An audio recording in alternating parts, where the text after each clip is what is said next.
All right, what is up? We are live. Welcome in, welcome in. Merry Christmas to everybody as we hit Christmas week. Of course, not, I guess, just here on the REMINGTOM pod. I think it's probably a little bit bigger than that. But, Merry Christmas, of course, to everybody. Hope everybody's having a good holiday season with I guess just whoever, family can be a term for, it can be an array of, relationships. So, whatever family situation it is, and the loved ones in your life, maybe loved ones, hey yo, the loved ones in your life. Hopefully this holiday season it's a good time for all that. But I guess we were a little curious to see how the NFL would continue to go week 16 without Patrick Mahomes, but it turns out it seemed like they get the teams on the field, they play the games, it seems like everything is going normal. So we were a little curious how that was going to work, but fortunately it is okay. It has been a minute, but yeah, the NFL, it's the brutal reality of, I guess, not just the NFL, but it keeps going. So hey yo, pause. But I guess we were having a little Christmas conversation with, somehow we were talking to Sam and Chris Collinsworth at the same time, and they were like, NFL doesn't matter anymore. Pat Mahomes is not in the league. I don't even know if we're going to watch, but we decided that, you know what, we're going to risk it. We're going to see if the NFL week 16 is still worth checking out, and there's some playoff level matchups. There's still some good games, and we got Broncos Jags, not necessarily for us anyways. We're located in the wrong spot to have Broncos Jags on the main TV, but we do have hopefully enough high level action in that game to keep that in the red zone focus. And Steelers Lions is a good playoff matchup if, I guess, neither of these teams might make the playoffs, and I guess they wouldn't actually play each other in the playoffs, but they do appear to have been playoff level teams throughout the course of the season. I was gonna say, maybe, I'm just gonna sit here and blame the coaches for the entire seasons that the Lions and the Steelers have had. And there is some differences, of course, into how that would go, because Campbell has some of those, more direct moments with the way that he is willing to have some of his aggressive play calls. And maybe Tomlin goes the other way sometimes as well, too. It's just kind of that, quote unquote conservative team. But either way, it would be, I wouldn't say like we're saying, because what do you say with the criticism of those coaches? Is it gonna be they're gonna get fired at the end of the day? Is it gonna be switching it up? I know that Tomlin has been there long enough at this point that one would be a little bit more, that one would be less shocking if something were to happen there, just because, again, I guess, of time spent at this point. But, and, is Campbell, if they miss the playoffs after one season, is anything going to get crazy? Maybe that's the lesson with some of these teams that have had the run. And, you do have your window, of course, in the league. We're not saying that every team is going to be, they're going to be able to bounce back and continue to have another 6-7 years of dominance. And you look back and go, oh, wow, these franchises, 12 years of consistency all the way around, and it was just a great time of cheering for the league for this decade. It was all very much the same competitive teams, blah blah blah. I mean, you do have, of course, consistency with quarterbacks staying on teams and teams being competitive that ways. I mean, you go back, 2000s and then the 2010s. I guess Brady obviously competitive on the Patriots for 2 decades of those. But, it's like the Colts and the Steelers and I guess, Rodgers was on the Packers for more than a decade. Right? He was like 12, 15 years on the Packers. I guess how many years was he actually? 13 years playing? I guess I don't, remember exactly every year for every team that he played on. But, you do have, again, the Giants with Eli Manning over a decade stretch. Like, there was some consistency in the league with teams being, good for a long period of time, but again, attached to maybe the fact that they did have stability at that important spot.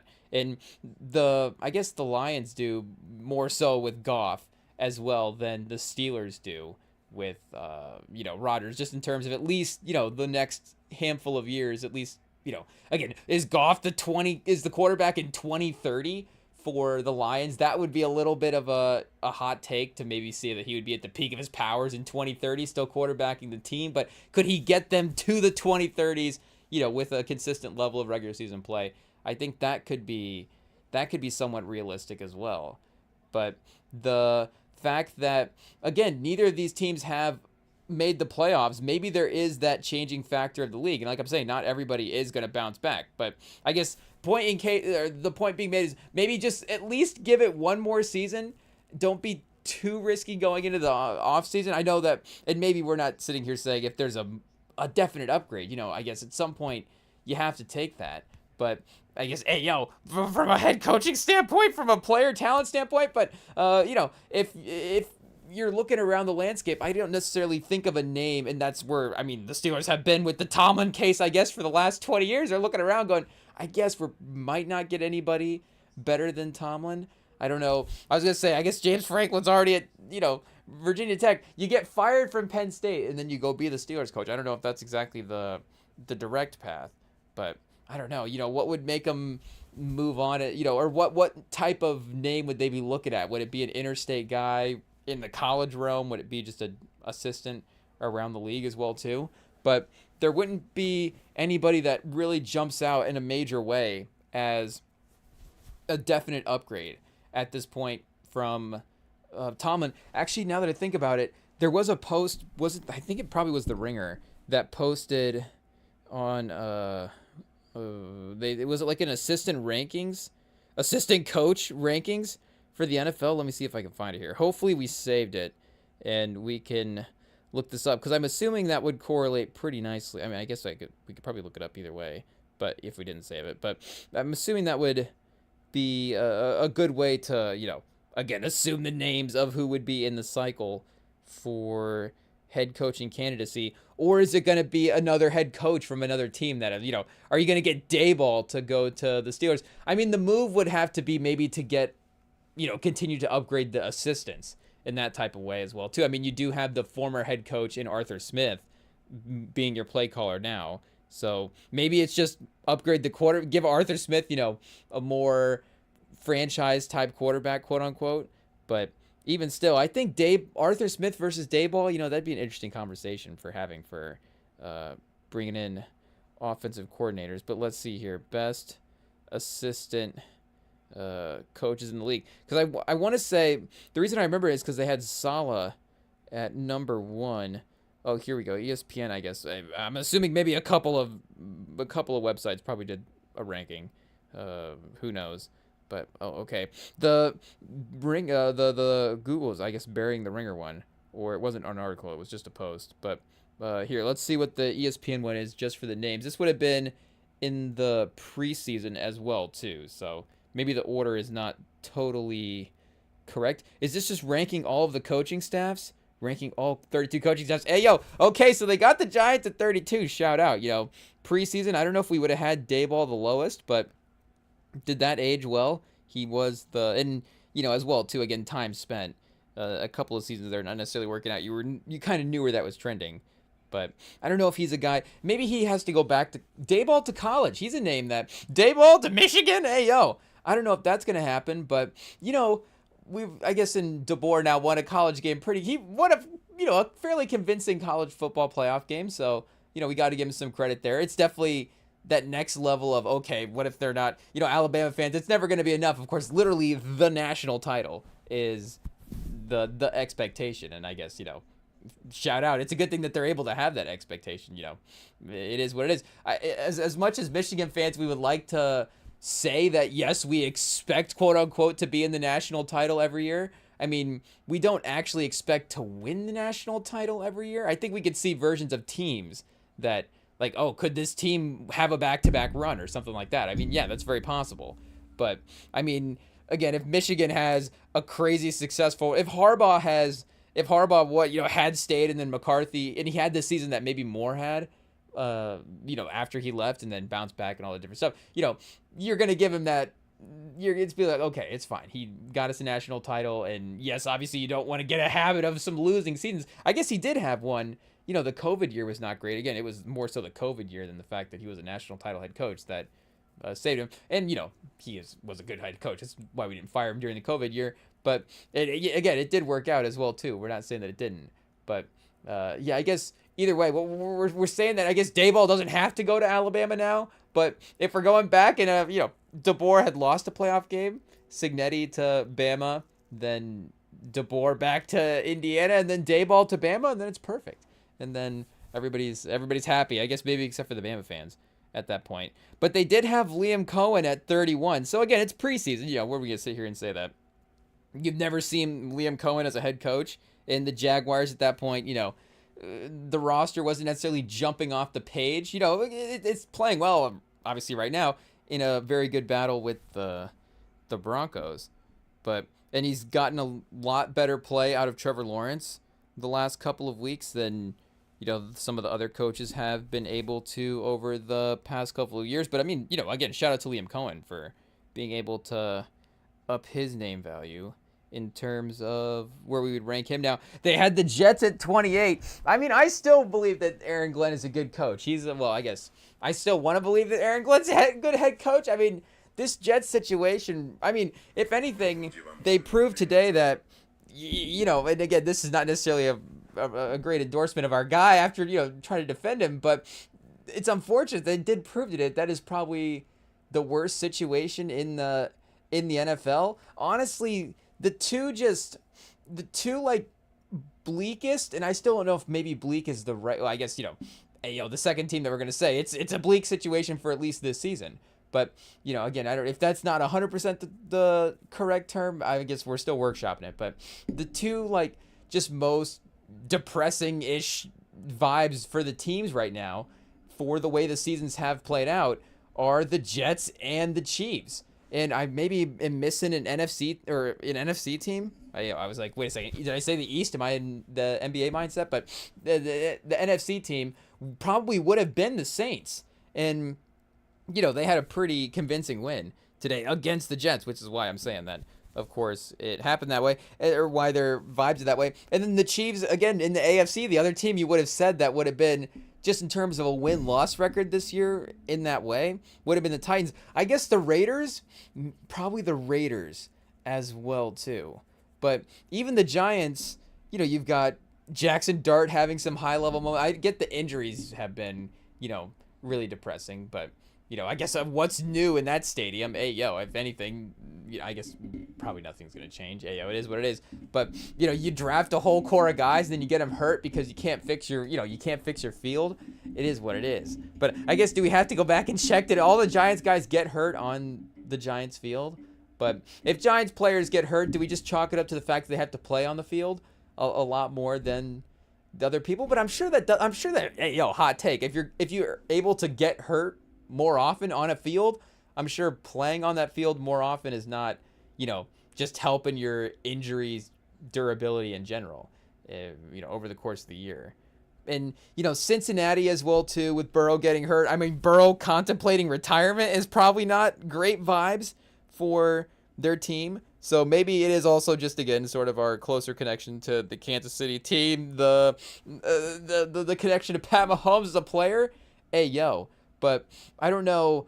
The Bengals, I guess, are they used to having Burrow get hurt and missing the playoffs over the last couple of years? I mean, I don't know if that's necessarily fair to say for, evaluating the expectations for the season. But I don't know if the Chiefs expected to be in a spot, again, where it's like, maybe they did in a way. I think in some ways after the Super Bowl, we can go back and check the tapes on maybe what Sam was saying about some of the players in terms of what their active status in the league needed to be. I mean, shout out to Kelsey. Like, he's got Sam's like, he's got a great podcast, But, in terms of him being he's still, we've given him credit as a really, really good tight end in the league. Is he arguably the greatest receiving tight end of all time, like the way he's playing right now? I mean, clearly he's obviously, moved into the next phase of his career.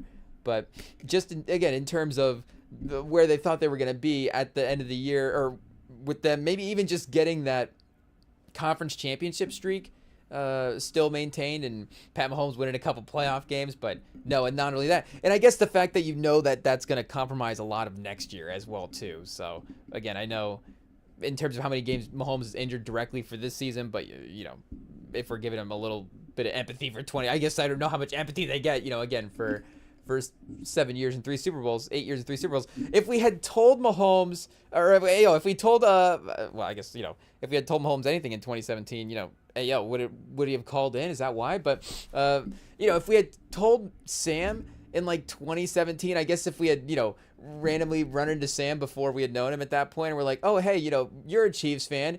Your quarterback is going to end up being really good here in a couple years, but you have a choice of he can be healthy for like 13 straight years and win one Super Bowl, or and I guess if you're going to give anybody an option of like one Super Bowl or 3 Super Bowls, they're probably going to take the 3.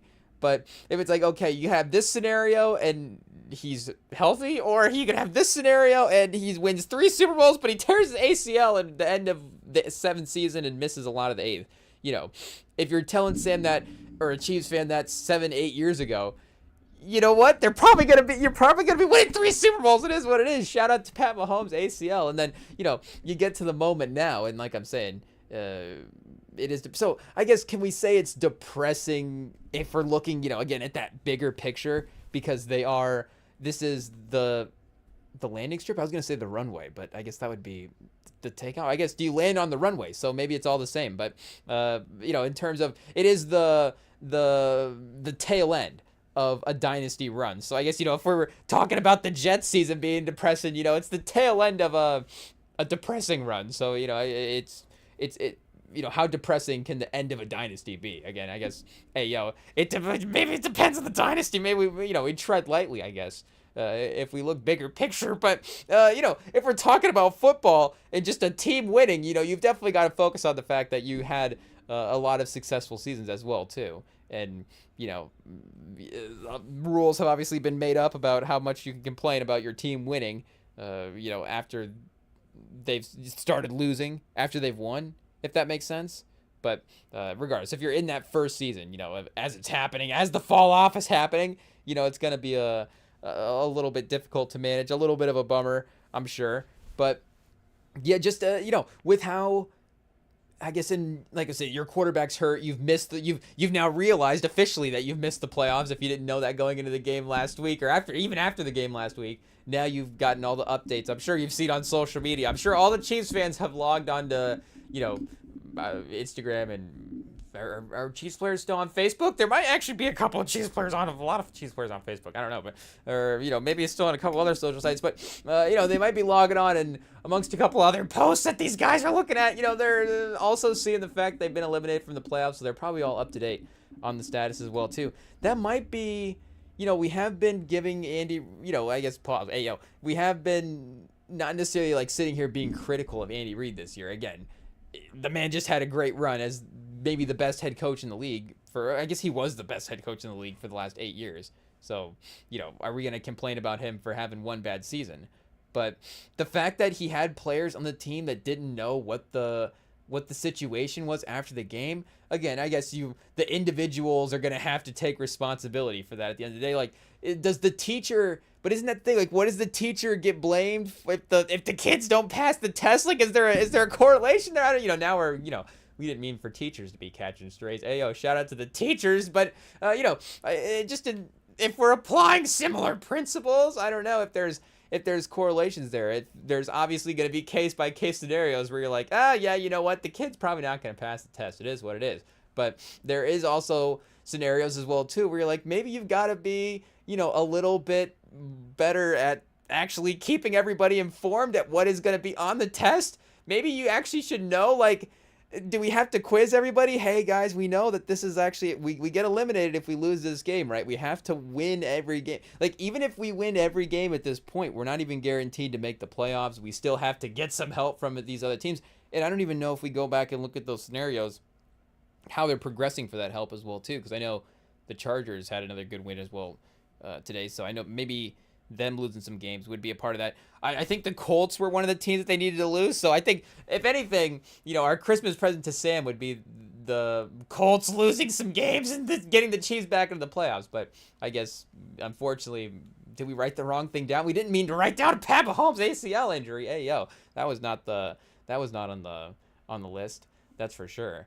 But I guess, Brady did have his after his first 3 Super Bowl runs. So is it the winning karma in a sense? You don't want to just put that on a guy that he's gonna, a guy's gonna tear his ACL after he wins a bunch of Super Bowls. There also is something, of course, it gets talked about in the NBA for guys that make the playoff runs year in and year out. We saw that Warriors team kind of have a little bit of a crash, health wise as well too, in that Raptors finals. And it's just like these seasons are, extended in correlation to the given sport. Just, the Chiefs are basically playing a whole extra season and a half a little bit over the last couple of years. And just even the, again, the wear and tear on that is going to be not great as well too. But yeah, it was definitely crazy to be like, they are on par, just the playing wise vibes. If you're getting outplayed by the Titans, and I'm looking at this week and going, the two worst teams this week are the Chiefs and the Jets. Like, hey, that's not necessarily something, because that is, if we're of course, Brady Mahomes correlations have been made this entire time, but for making the Belichick Reed correlations, that is something that Belichick, was able to have a really good season that year. And again, he did have Brady get hurt in, well, I guess week 1. What's the difference between getting hurt in week 1 and week 14, but your playoff elimination almost is almost going to happen as well too. I don't know what what's more difficult to manage as a head coach, but there is, and I guess maybe we give him a little bit more time as well. Like, I don't know if he's, is he the Batman of head coaches, Andy Reid with prep time, but maybe he just, give him the off season to draw up some plays for Aluakon, who didn't necessarily look, they weren't cutting to that game a ton in the red zone, make no mistake, but he didn't necessarily seem too bad. Again, I guess Minshew went down with another ACL injury, so I guess, if anything, offensive line, just continues to get proven wrong there as well too. But I didn't exactly see the Minshew ACL injury, so was he scrambling around being too aggressive? I don't know exactly what was happening there, but it seemed like Aluakon was going. I might be saying this, it seemed like the quarterback that they had in there as the third stringer was at least carrying himself pretty professionally as well too, and keeping his head up, running around. I think he had a tough time managing the pressure. And the Titans defensive line, it can be a sneaky good defensive front as well too, because they have Simmons, of course, but the rookie as well from Texas, or maybe rookie second year guy, but I'm forgetting his name. Sweat? Is it Sweat? I think Trevondre is his first name, but Sweat. There was the 2 tackles from Texas in that class, and Murphy from going to Seattle has been another really great draft pick as well too. But both of them have been really impressive, and he has not necessarily, again, because I guess the Titans, it is what it is just in terms of the team success right now. But he has been a really productive tackle for him this season. That combo in the interior is really, really, you do see him affect a lot of games if you are just like randomly catching Titans on, whatever plays you're watching there. But, they are a talented front. So he was able to, try to run around and handle that okay. But I guess we were saying when Mahomes went down that, and when they got eliminated from the playoffs as well, too, bigger picture, that it did feel like like we were saying, an underachieving season more so than that for us more. And we were admitting as well too, like, it's not to say that they're undeniably the best team in the league, but we still felt like the roster that they had was a playoff roster. So the part that, and I guess I don't even know how many guys, was Chris Jones even active today? I don't even know. And again, I don't know how we even judge the impact of some of these guys now if they know the fact that their season is over as well too. And again, like we're saying, for them, a season being over, it's not even just a season being over, it's this run being over, and just the crash of that as well too, of like, okay, well, competitively we're done for the next couple of games, more than the next couple of days, next couple of weeks, I guess next couple of months as well too, because of course they're gonna have to, sit for the playoffs for the first time in a while. But it is probably gonna be a little bit more, low-key performances as well than some teams, maybe, I don't want to say not taking pride in the end of their season, because I'm not going to, give them too much, well, I guess maybe we are, but I guess what I'm saying is that's the difficulty I'm trying to have balancing in judging the performance with the team is this just really, a bottom 5 roster in the league like this, or is it a team that is at the end of this run is a little bit injured, is deficient in just a couple of, really major spots that are going to be impacting. Like if your offensive line is already deficient for a really high level starter and making the life difficult there for them to have that great production, then again, if you're down to even your third, if you're down to your third stringer at that point, then you're probably going to have a little bit of difficulty moving the ball on offense. But still, if we are judging, I guess, the greatness to the greatness of the runs that, the dynasty of the previous dynasty, and saying, okay, this is the exact timeline being followed here in a little bit of a way, again, Belichick did have that season where they were still able to overachieve without Brady. And I know, again, we could say the schedule was easy for them over the course of the year. And I get, again, this is that first week without Mahomes, and I guess we could just run through all the excuses we just gave them. But still, you're playing, I guess, and that's the thing, you're playing the Titans. You're playing the Titans. You're not out there playing the, I guess, we could just name better teams in the league, but you're not out there playing one of the best teams in the league. It is a team that is trending in still, like we're saying, the right direction and has valuable spots. And, in that matchup as well, too, like we're saying, you got the defensive line is kind of a strength of the team, and the offensive line has struggled for Kansas City. So it's weird matchup stuff going on there as well, too. But still a team that without Mahomes, with a decent backup, and I guess, they didn't get, crazy dominated by Tennessee today. But, again, they were making Tennessee look about as good as they've looked all year. And Cam Ward has been playing better. Cam Ward had his first, this is actually a really, really good stat line. It was high completion percentage, no turnovers. It's oh man, this is what a pretty good Cam Ward game could look like going forward. And him being just, again, number 1 overall pick is been a little underrated as well, too, even if we're evaluating him based on the quarterback class, and just quarterback classes in general as well, too. But yeah, tough game for the Chiefs today. And we were trying to say, I guess shout out to the Jets for being another depressing roster, but another, I guess shout out to them as well, too. But yeah, I guess we really are saying that maybe the Chiefs should be in that full rebuild type mode. But you still go through the names of potentially, I guess it would be seeing who that they would still have under contract next year as well, too. Because, as much as we like some of the guys on defense, if you're not even just, they could still be spending smartly. But even if you're having to pay more than, a rookie salary or whatever for some spots, you're going to start even compromising. You take away a little bit and give it to each positional group on the defense, and now all of a sudden your ability to pay offensive linemen is a little bit more compromised than you realize. And maybe they've just made some, they maybe haven't made all the investments that they should have as well, too, in the players for the offensive line, because they do have some guys on a good contract there. And, letting Tooney walk to the Bears maybe wasn't actually the right move, but it is one of the higher salary cap teams as well, too. One of the higher dead cap teams for this year. It's 29th in dead cap, I guess. I don't know what that's going to be for next year. And just to make sure, okay, yeah, I am looking at 2025 here. They wouldn't have quite updated for 2026. I know the games aren't over, but if their season is over, then do they just reset it for the offseason now at this point? I guess you still can't make trades or anything like that. The trade deadline should reopen, though, if, for your team, if you are eliminated from the playoffs. Maybe you could still, you could just make up rules. It is what it is. You could still say that, yes, you could only allow to trade with teams that aren't eliminated from the playoffs, because yeah, if you could trade with a playoff team, I guess playoff teams can sign guys, so you'd have to get into some tricky sign and waive scenarios there. But if you can trade with non-playoff teams, maybe they just trade Simmons to the Chiefs right now. I don't know.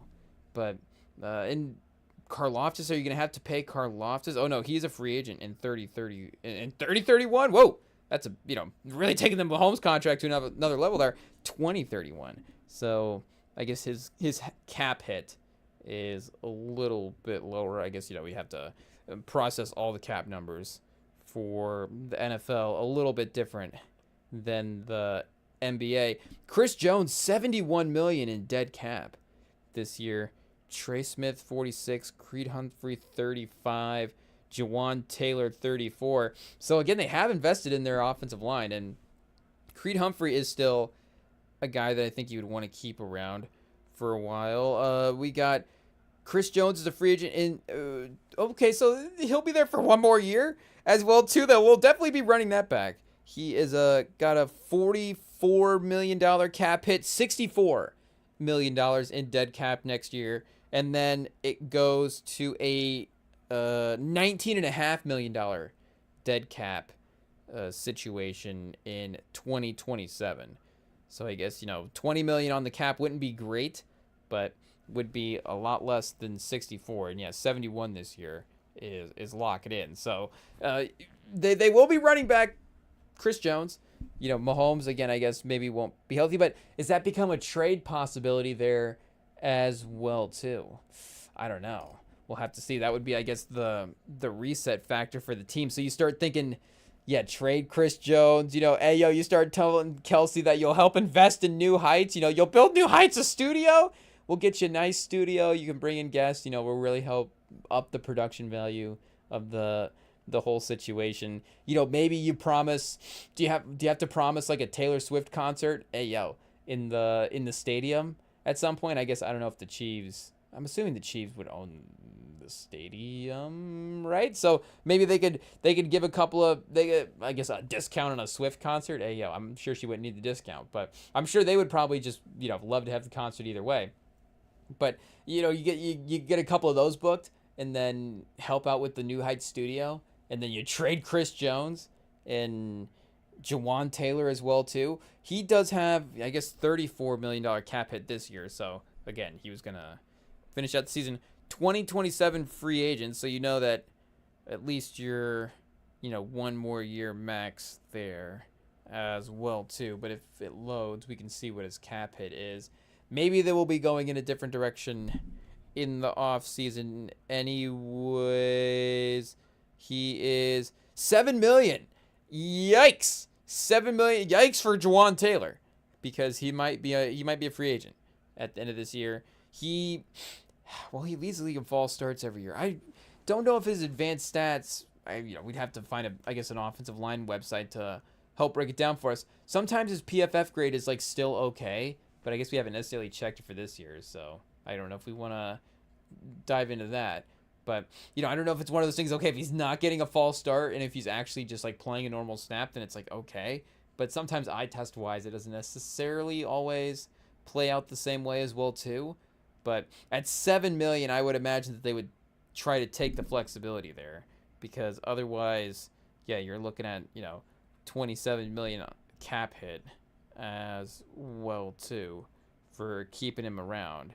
Or you just get into the spot where you're we don't have any other starters, so we just bring him back. And I don't know what the timeline is for this date. You make this move by this date, and this is what it does to the cap. But maybe maybe you could wait in season or a little later in the off season and get the roster set more so than just January, middle of January, February, or whenever they can start making moves like that. But yeah, after today, it was definitely okay. We'll admit it. It's time to move on. And we've been a pro Chris Jones pod in terms of his status in the league for this run. I mean, he's obviously winning a lot of Super Bowls, has gotten a lot of credit, but for him to be up there in conversation with the best defensive player in the league and just best player in the league as well too. I know that again, you're like, oh well, now we were getting a little too crazy, but that's the point.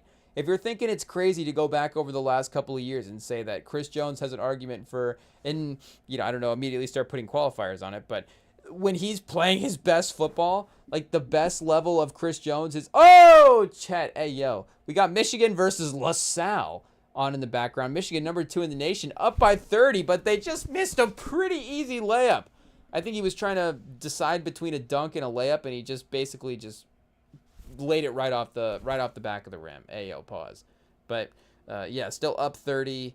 It's not looking too bad, and LaSalle is 4-8 on the year, so I don't know. 15 minutes left in the second half. They may.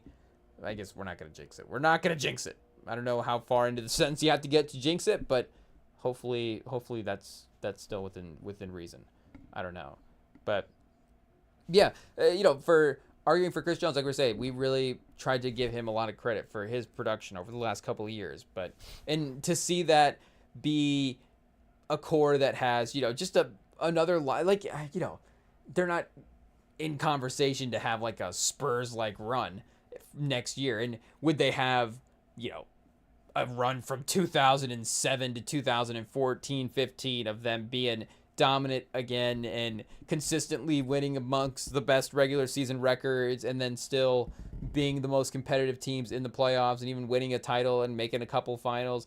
Like, I don't know if we expect the same. I'm not saying the Chiefs can't do that. I'm just saying, do we expect Kelsey and Mahomes and Chris Jones to keep doing that? Because even Brady as well too. He did have different cores of guys. He had different receiver groups. There were some different studs on defense at a given time. It was Richard Seymour on the defensive line at one point, and then all of a sudden you got Vince Wilfork in on the defensive line at another. You've got Gronk and Deion Branch and Brady. I guess you get, obviously we know the great guys that Brady played with, but roster is of course probably gonna shift over time.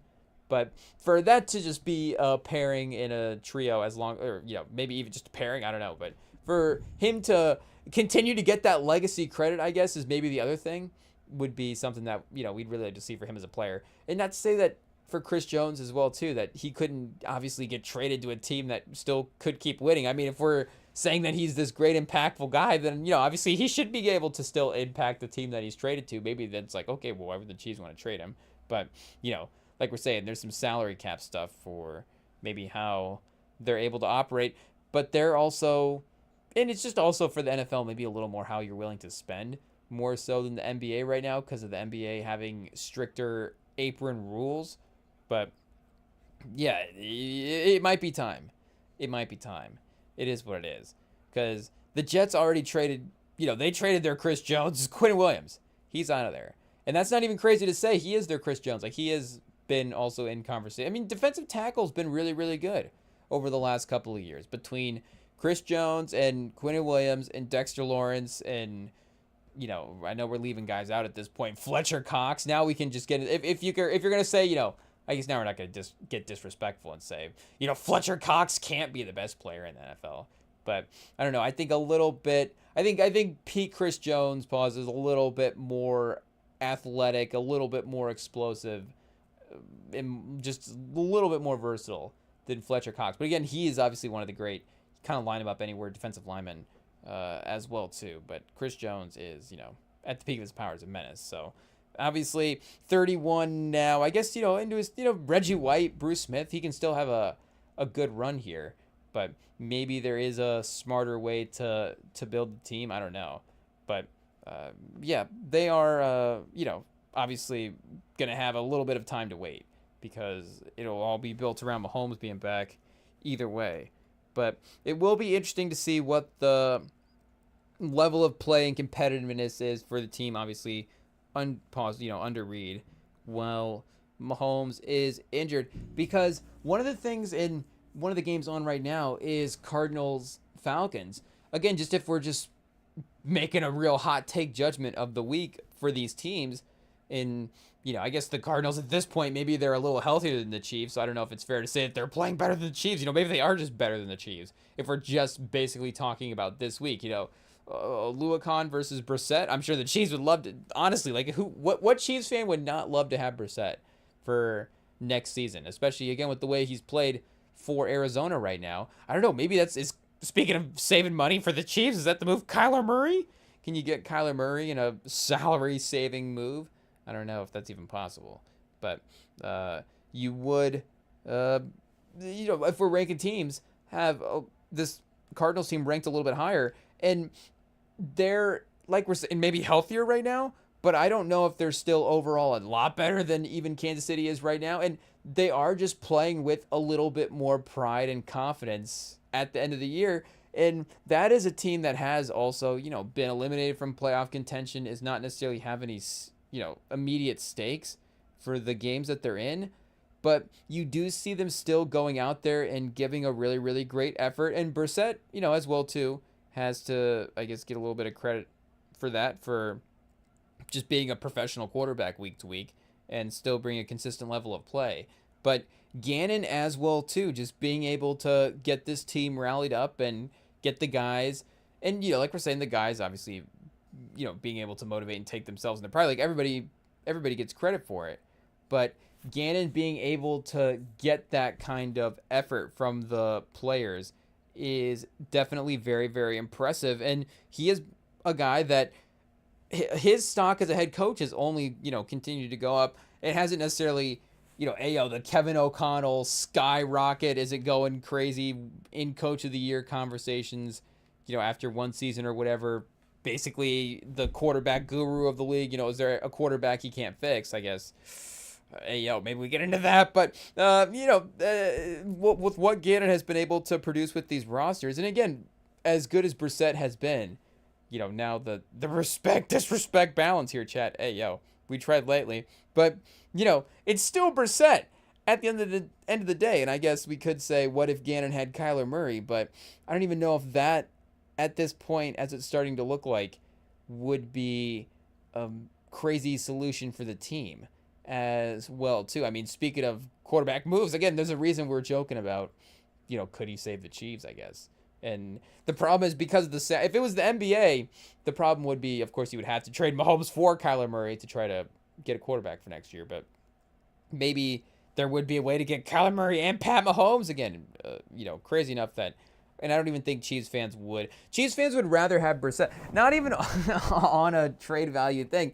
And I think Cardinals fans would at this point as well, too. Again, maybe just watching the way Kyler Murray has played a little bit more recently, more so than, obviously the best version of what he could be as a player. But his career now is a couple seasons into it, maybe a little bit more than you would think at this point, and kind of just, at that point where it's a little bit in the peak of the powers type run. But it hasn't officially continued to develop in the way that it should have.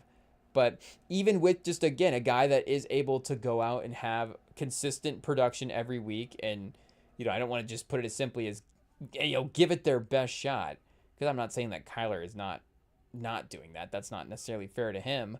But imagine if Gannon did have a Pro Bowl level quarterback or a really good level quarterback. That might be a feisty playoff team. And especially in the fact that he's also in the best division in the league. And he has 2 games a year against the Niners, the Seahawks, and the Rams. He has 2 games, that's going to be 6 games on his schedule right now. Some of the best other coaches and best run teams that have, we've had over the last couple of years.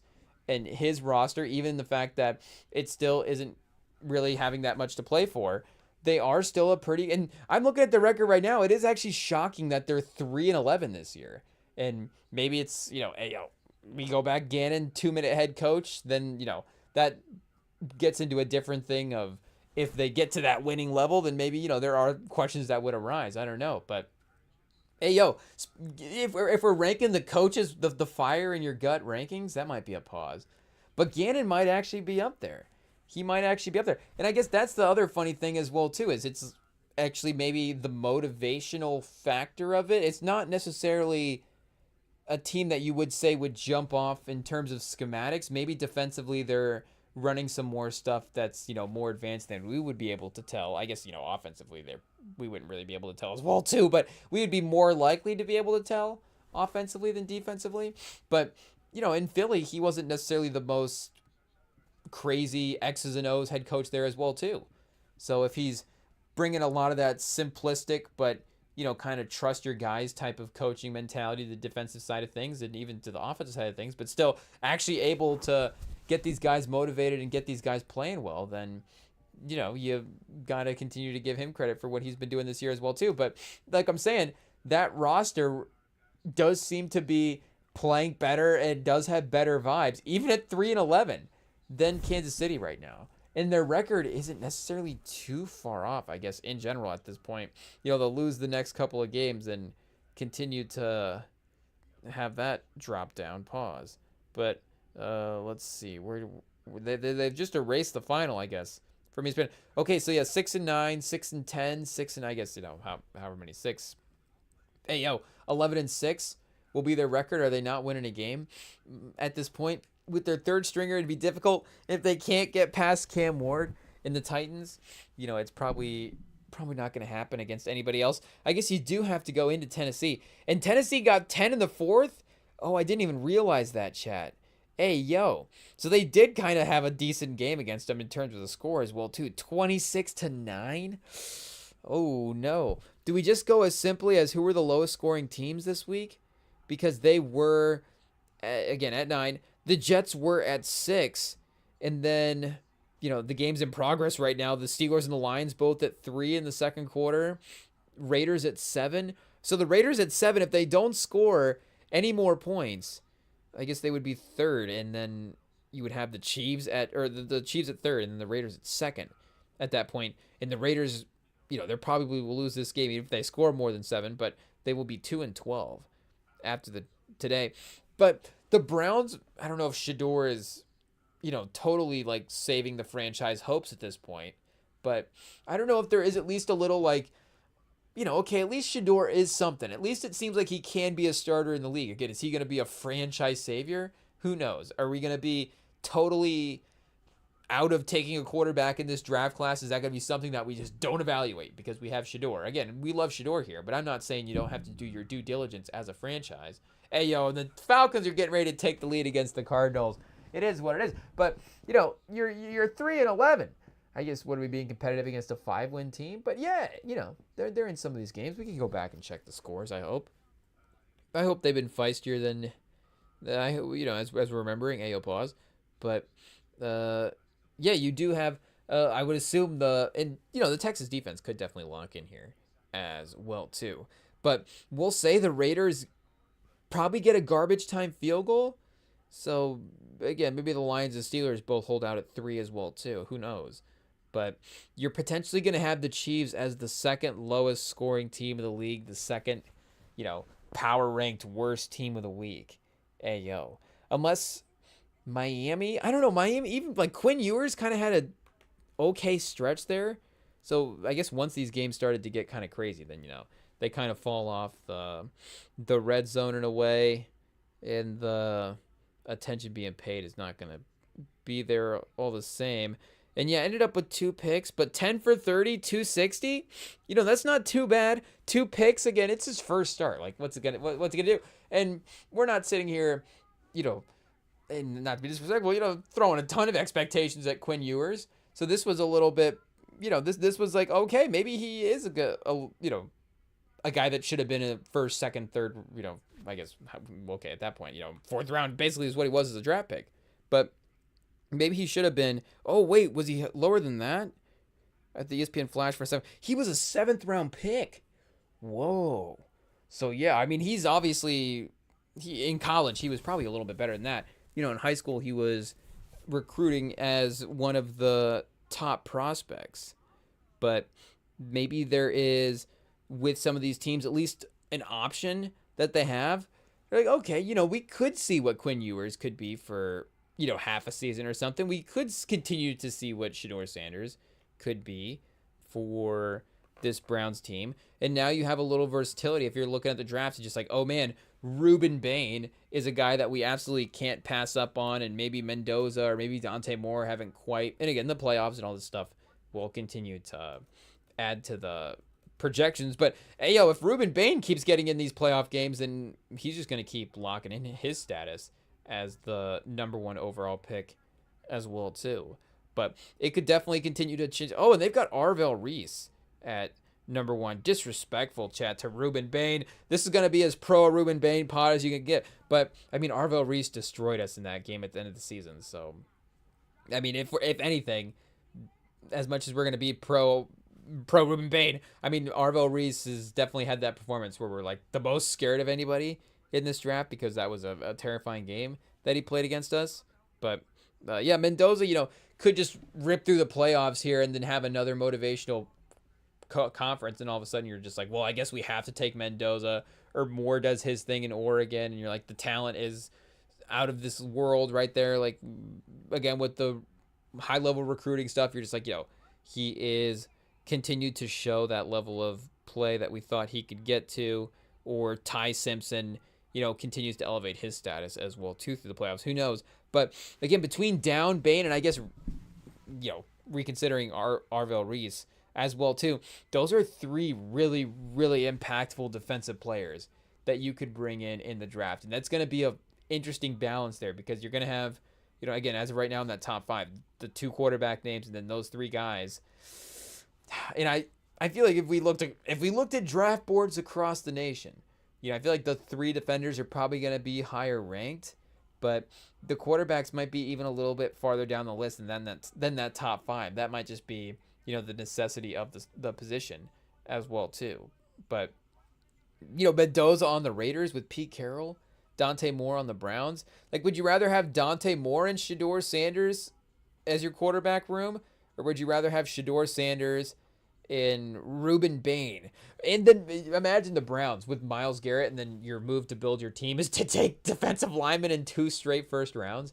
That'd be hilarious, but it'd be an insane defensive line, and we've already seen it this year with Myles Garrett and Mason Graham having insane moments together. If you added Ruben Bain into that mix, that might be one where you actually would have to consider taking Arvell Reese, just because of maybe he provides a little bit more versatility as a linebacker, but that would, but then you probably just talk yourself into like the Myles Garrett replacement, sort of, not replacement, but what happens if Myles Garrett leaves? What happens if Myles Garrett requests a trade? Maybe he feels like he could hand the franchise off to Ruben Bain and then go win a Super Bowl, go win some playoff games somewhere else. But you also bring in Downs into the secondary. Like, there's ways to go there. So I guess, for the Browns and for the Saints, like, it feels like those teams do have at least options, like we're saying, for the quarterback spot, and the Dolphins now as well too with Quinn Ewers. Like, maybe there is a backup plan, and maybe for the Browns, like, Shedeur is the first option as well too. Like, we're not necessarily not saying that. And the Dolphins have won some more games here with the power run team aspect that they've built, so they have moved their draft spot up a little bit. The Dolphins are actually in the Rams have the Falcons pick, so they're at 10 because of the Falcons, but they're drafting 1 spot behind the Rams is kind of crazy, and a little Thunder-esque there for shout out for LA. But yeah, they have the 11th pick in the draft right now. So on the board, they have them taking Carnell Tate, and Ty Simpson is available. So if you go after Tennessee, and maybe, Arizona at 6 is a team that we're not necessarily talking about them drafting a quarterback right now, but you could definitely see a name starting to go there as well too, especially if we need to get a 3rd quarterback in the top 10 and we don't have a team that's going to trade up. That would be an obvious one that would jump out in that case. But yeah, maybe the Dolphins again, and I don't know if they're going to run back Tua as their starter once he gets healthy and just say like, hey, we've paid him, I guess he's the guy. But I guess if Quinn Ewers is playing well, then why would you not continue to see what he has there? So, they got, again, destroyed by Cincinnati today, and it is what it is. But first game, Burrow, still a pro, still one of the best in the league. I know the talk is down bad, but, like listening to Simmons' pod, I want to say, was it him or the guy that he was on? Was he talking to Schrager? Was he talking to House? I don't even remember, because this might have been like okay, we might have to find another YouTube video at this point, when they were talking about trading Joe Burrow for like 1 first-round pick. Like, Russell Wilson at the end of his career do we have to go back and pull up the Russell Wilson trade and remember what that was and where Russell Wilson was at in his career? Like, Joe Burrow right now, and maybe Russell Wilson was a little healthier than Joe Burrow, so that is a credit to Wilson for sure. Like, his durability and running around back there was definitely a real thing, and his mobility as well too, at least at the time, though he had definitely started to move into a little bit of a different phase, and then AO phased out once he got traded. But the trade itself, even if it was just 1 first-round pick, I mean, it was multiple picks overall. So if you're trading him, and the one name that was being commonly floated around was Minnesota because of the Jefferson ties there, and I guess, he must play with a LSU receiver. Oh wait, he's got one in Cincinnati as well too, Jamar Chase. He's also equally as good as well. So I mean, you're getting an improved defense, hopefully the ability to improve the offensive line, and a better maybe coaching situation as well too, like we're saying with Kevin O'Connell continuing to seem like he might be one of the best in the league. But for the Wilson trade, it was traded by Seattle with a 4th round pick for a 2022 first, a 2023 first, a 2022 second, a 2023 second, a 2022 fifth, and then Noah Fant, Shelby Harris, and Drew Lock. So yeah, I mean, two 1st round picks with 2 1st round second picks with the 5th and 3 starters. I guess, we're maybe being a little generous there with Drew Lock, but Noah Fant and Shelby Harris are both starter level players. So you're telling me Joe Burrow is 1 1st round pick and JJ McCarthy if you're trading him to Minnesota? Like that would, Minnesota's got to call that in right now, especially maybe, I don't know, after the game today, but that you got to get that done as soon as possible. Again, I guess if we reopen the trade deadline for playoff eliminated teams, see, now teams could get feisty and make panic decisions at the end of the season. Like, let's sell high after Joe Burrow just had one good game instead of all the good games that he had before. But we'll just trade him off at the end of the season and be like, wait a second, what happened in the offseason? Off-season clarity when you get back into the office in August or June or whatever, and you're like, wait a second, where's Burrow? Oh, we traded him in week 16 after we missed the playoffs to Minnesota for McCarthy and 1 1st round pick. And I guess where would that be for Minnesota right now? Would it be even worth it? Would you get Dante Moore back? McCarthy and Dante Moore to battle it out?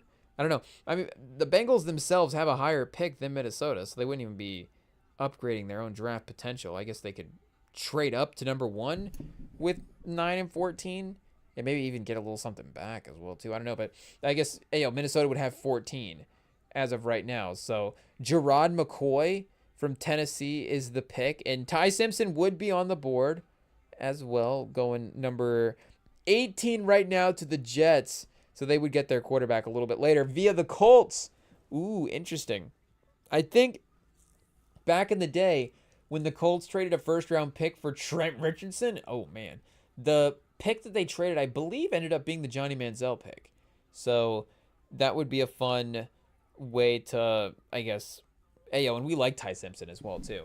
But it was a fun way to not necessarily win the trade, but not feel super bad about this. Like, okay, it was Manziel at the end of the day. We traded Manziel for Trent Richardson, I guess, in retrospect. Maybe that's not terrible. But if we traded Ty Simpson for Sauce Gardner, I guess we'll see if Ty Simpson is the franchise guy. I mean, that'd be quite the move to, and it would be an upgrade that you would have to make if if you knew he was going to be that guy. And you don't even know if you're going to get Ty Simpson at this point. Again, he could go 6 to Arizona, for all we know now. But yeah, you would maybe Burrow to Arizona, and then you go 6, and then more first. It would have to be that. It would have to be at least 2 firsts. So Wilson's 2 firsts and 2 seconds. So it has to be at least 2 firsts, 2 seconds, and then a couple contracts back as well too. And then Wilson did have the 4th thrown in the 5th. So I don't know if you just cancel those out or if you just put those back in the trade as well too. But there's no way if you're the Bengals that you're taking less for Joe Burrow than you are for Russell Wilson, or too much less. You're at least taking the same amount of picks back. If you need the players, whatever the contract situation is there, the level of play, I don't know, but you got to at least get 2 firsts and 2 seconds. It's got to be that type of franchise haul as much as you can. Obviously, with a great player, build a franchise around 1 draft pick and really change a franchise in many ways, but it's difficult. You're going to need a full reset if you're going to be trading your quarterback at the level of Joe Burrow. So I guess at least a confidence boosting game for him today. But yeah, at least looking at Quinn Ewers' stats, maybe that's McDaniel as well too. It's like, okay, McDaniel's maybe not a guy that we should panic on too much this year. Maybe we do give him again, we can always fire him in week 8 of next year. Like, make no mistake. It's not like we sit here and go, oh man, one more year with McDaniel. It's like, actually, no, it'll probably be like 5 more weeks of McDaniel, but actually, again, the offseason, I guess, adds time to that as well too. So we know that if you're planning on firing your coach 5 weeks into the season, maybe, what does that mean about the state of your roster, the decision you made to retain him? But I'm just saying that McDaniel's at least proving that he can generate some offense from these players. And that is, at the end of the day, that's not nothing. And not to say that every coach can't generate some type of performance from players. But, I mean, sometimes that is literally the case. And that's where it was a little bit at the beginning of the year, because we were looking at that Dolphins roster again as another, if we were ranking the depressing situations, I mean, there was a point in the season where they were amongst the team, and it was amongst those teams, and it was because of that. Because we were looking at that team going, I get that, yeah, okay, is Tyreek Hill, is there that case that he could be moving into his different phase of his career? Is Tua definitely injured at this point? And, there was some other injuries throughout the course of the defense as well, too. But it's another roster. You got a bunch of good players on some different, just all across the team. You probably should be a little bit more competitive than this. Again, they're 6-9 right now. So they're not like a consistent playoff level team in all of these games going up against the top teams, but they can get some wins against some of the more talent deficient teams in the league if they just have a really good game plan. And it felt like the team wasn't necessarily having that proper, preparation and mentality headed into the games, but they've been a little bit more locked in. The focus has been in the right direction in terms of where the play calling should be. And, unfortunately now with the injuries, and, a good matchup if the Bengals are fully healthy as well, too. But as a team, and, again, do you want, okay, well, Mike McDaniel he won 7 games. That's exactly what we wanted. But that doesn't feel like a crazy underachieving season to me, to be honest, for this team. And I know that, again, that might not be the best way to judge a head coach, but, it's EPA. All this stuff is EPA. It's everything over expectations. So I guess maybe is that the selfishness of us as well too, for just being like, well, I guess we were obviously going to be right. So if we were wrong, then that has to be, the crazy impressive stuff or whatever. But for the most part, I think McDaniels is a really good head coach. Is he going to win a Super Bowl someday? I still don't know. But at least offensively, I think he's a really good head coach. Really smart guy. Speaking of the Steelers, like, imagine getting McDaniel on the Steelers. Like, you'd be thrilled. You'd be thrilled. Rodgers would be like, please have me back for another year, I hope. Wait a second. We got a little Norm Powell half-court highlight, half-court shot. Shout out. We love a good half-court buzzer beater. They were, of course, talking about the field goal percentage rules for switching those around so they don't count. Honestly, just make it 4 points at this point. I just to encourage it. It's fine. If you make a 3-pointer from the opposite 3-point line, I'd be okay with saying it's a 5-point line. It's also a 3-point line, but it's also a 5-point line. You go 3 points, and honestly, just looking at it from this angle, chat, like, it's not that long. Pause. Hey, yo, whoa. You can get a heave from the opposite 3-point line. It might not be, backboard every time, but I think your rate of makes to bad misses is honestly going to be the same. At the end of the day, it's your make rate, right? If you make 35 to 40% of your 5-point attempts, which would be pretty crazy if somebody was just, three-quarter court attempts, if they were just 33% on those. But that doesn't seem impossible. I guess Steph has just warped all our minds. Hey, yo, it is what it is. But if you were dedicated to the craft, I guess the thing is, it'd be that window of how long do they leave you unguarded at the 5-point line? If somebody's a 33% shooter from the 5-point line, I mean, that's deadly.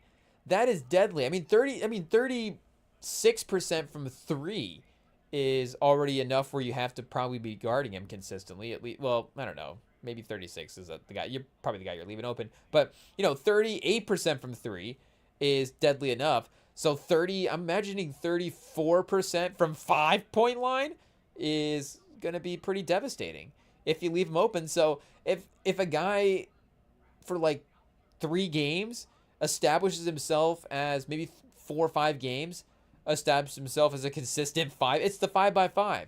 If in 5 games he's a consistent 5-point line attempt maker, then you got to guard him from there. So I do feel like a guarded 5-point attempt is probably a little less efficient than a guarded 3-point attempt, and even a guarded 4-point attempt. Again, the 4-point line is a half-court line. In our new rules, ayo, just pitching it. It is what it is. But again, in terms of if you have to take a shot from that location of the court late in the game, late end of the shot clock scenario, maybe you don't think you're gonna get a good look, so you just kind of toss it into the backcourt and then fire up an open 5-point shot from the other end, I think it might work. And pitch it to the competition committee and see what is going on there. But yeah, Quinn Ewers, give him a chance, chat. That's what we're saying. We're saying give him a chance in Miami. I don't know, Tua at 6 and 9. Do you run that back and see what is going on there? Probably not. But Texas A&M, Devon Achane, Texas Longhorns, Quinn Ewers. Maybe you just have the unofficial Texas team reassembled there and see if they're able to, help turn the franchise around a little bit.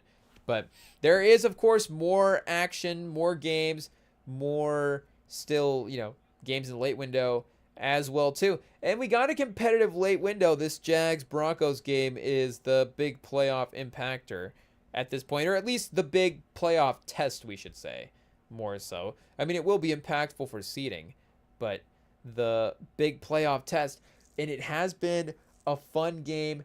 It has been fun performances so far. The third quarter is starting to fire up, and the Jags are getting their turn now to open up the half. So pause. So we will take a quick break, and then we will be back to continue to follow along and recap. Recap? That's how you say it, right, chat? Everybody says recap out there. We'll be back to is there a different way to say follow? Follow? We'll be back to follow along, and recap the games. We don't know how to speak anymore. It is what it is. We'll be back.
All right, we are back, and I don't know why IT queued up Nets versus Raptors as the NBA game in the background. Is that option? But I don't even. I guess maybe because we have a local restriction that may be blocking the other one. But either way, they just had a stat that said Michael Porter Jr., one of 2 players in the league at 29 points a game, 50% from the field, and 45% from three. So, or in December. So I know that.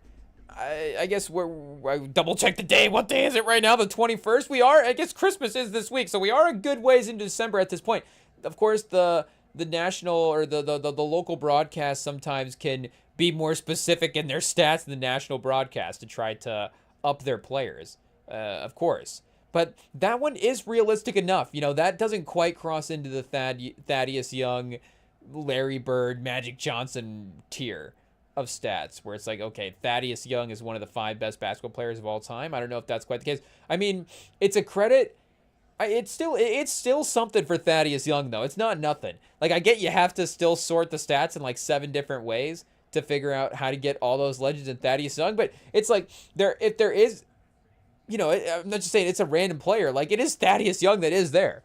Like, it could be anybody. It could also be nobody. It could be also just all of the great players of all time. Hey, no disrespect to Thaddeus Young, but it's like, hey, there is a way that if you sort these stats, hey, you get Magic Johnson, LeBron James, Larry Bird, and Thaddeus Young. It is what it is. So there is a way that if you sort the stats for December for this year in the NBA, you get Shai Gilgeous-Alexander number 1 and Michael Porter Jr. number 2. It is what it is. 29 points a game, 50% from the field, 45% from 3. We could double check as Michael Porter played like 4 games this month. You know, maybe he's missed a couple and that's helping him out a little bit. Who knows? But regardless, when he's out there, he's firing away. And when he's firing away, he's been making them. So, you know, keep it up. It is what it is. I know Cam Thomas maybe struggles a little bit more on the efficiency side of things than the shot attempts. The points per game were similar between Cam Thomas and Michael Porter. It's just the efficiency a little bit different, at least for the month. But this Jags-Broncos game is a real, you know, it's a playoff level game, of course. I mean, both these teams are going to be in at this point. I don't know if the Jags have technically, could the Jags miss the playoffs if they lose all their games? I guess I don't know if that's possible. But in terms of them clinching the division, that I don't know if has totally happened. And here, let's double check the Texans record here as well too. They can't be too far behind them. Okay, they are 9-5. So let's double check as well. Did they schedule it right? Is that the week 18 game or is it Houston? It's Houston Indy. It is Houston Indy. So Houston got the win versus Jacksonville in earlier in the year, but in week 3, easier to count that one out. They lost 17-10. So week 3, 4, 5, 6, 7, 8, 9, 10. Week 10, they got them in week 10, 36-29.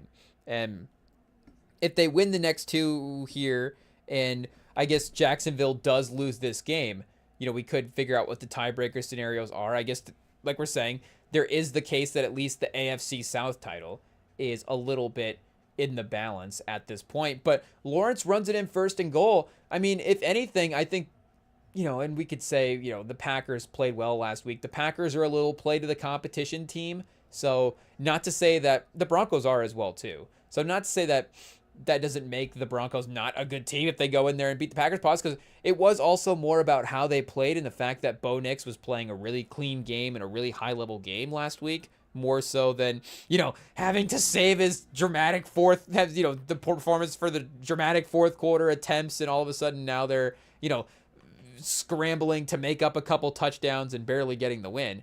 It's, you know, and, you know, still them fighting to get the win, but he is, again, and not really even in the fourth quarter, more so them kind of pulling away as well too, if I remember correctly how last week played out. But this Jags team has been lingering, and like we're saying, has been getting better over the course of the year. If we go back and look at, I guess, at their schedule, we could double check and see if they had any surprise losses. But just in terms of how they were playing as well, too, I mean, I know we've looked at the Lawrence stats a couple of times. You know, he's had his certain games where maybe he was a little up and down. And they did have, I guess, a stretch in the season. Oh, well, I mean, you know, they're 10-4, so they haven't really lost a ton of games. And we already mentioned one was that Texans game in Week 10. But they lost to the Bengals in Week 2, 31-27. and then 4, 5, 6, 7. Week 7 versus the Seahawks, and week 8 versus the Rams. So 20-12 versus Seattle, and then 35-7 versus the Rams. And then, the Texans week 9, week 10. So they're losing 3 out of 4 games there. It is a little bit of a tough stretch, and then their 4th loss of the season would have been in that week 4 game. So, to just complete the schedule talk for the Jags, they've won their last 5 in a row. So they would have, been 5-4, a little bit more of a 500 team. But yeah, in terms of who has been, sort of the post-Thanksgiving, the post-second half of the year teams that have continued to get better, they have definitely been in that mix. And Trevor Lawrence has continued to be a little bit more consistent in the level of play that Liam Cohen has been able to get from him. And the defense has been quietly one of the best defenses in the league all year as well, too. Biggie chat, shout out to Biggie on the screen. We never really, I guess, watched Nets pregame, so I've never really seen like their pregame hype video. I don't know if they've had Biggie in the years past, but shout out. I was just like, who's running an ad with like old BIG clips from back in the day? That'd be pretty sick. But shout out. So the Brooklyn Nets, chat, they've got a couple things going. They've got a couple things. They've got the notorious BIG in the intro video. They've got Michael Porter going crazy in December, and Igor Denham, like, he might be a starter. He might be a starter. We still believe in Danny Wolf. It is what it is. Oh, chat. Oh, they're carting somebody off on the Cardinals game. Hey, yo, do we have to check who that was? That didn't look like it was, look like it's gonna be tough. Oh, I didn't want to guess, but yeah, I was watching the closed captioning here on the red zone to see if the name scrolled across the screen, and I didn't want to guess that it would be Walter Nolan, but I figured there is no disrespect to any other guys as well too, but I figured there may be an extra reason why they were cutting toward it. And I guess just because of his name value as well too, he's one of the first guys you think of on that Cardinals defensive line. But you hate to see that young career, which also has been a little hampered by injuries to start, abruptly have a little bit of a hiccup like that in the I don't know, I don't even know what the right way to phrase it is as well too. Just a terrible injury like that. Maybe it's just, if you say what it is, I guess is probably the right way. But yeah, you hate to see it in any aspect, but just to see what he can be as a player as well too, because he's so talented and was the number 1 overall player in his class. So, speaking of Texas A&M, get him on Miami. Walter Nolan, Devin Achane, and Quinn Ewers. Maybe it's just Marcel Reed. Maybe it's the Aggies, the Miami Aggies. I don't know if the correlation is 100% there, but if they draft some guys, it's not too far away from assembling the team. But yeah, either way, the Jacksonville Jaguars, and just by them even being competitive over this stretch in the game, like, there is a legitimate, I don't know if we're going to sit here and say that they can win the AFC type potential, but there is that, I guess, ability for them to go toe to toe with any AFC team.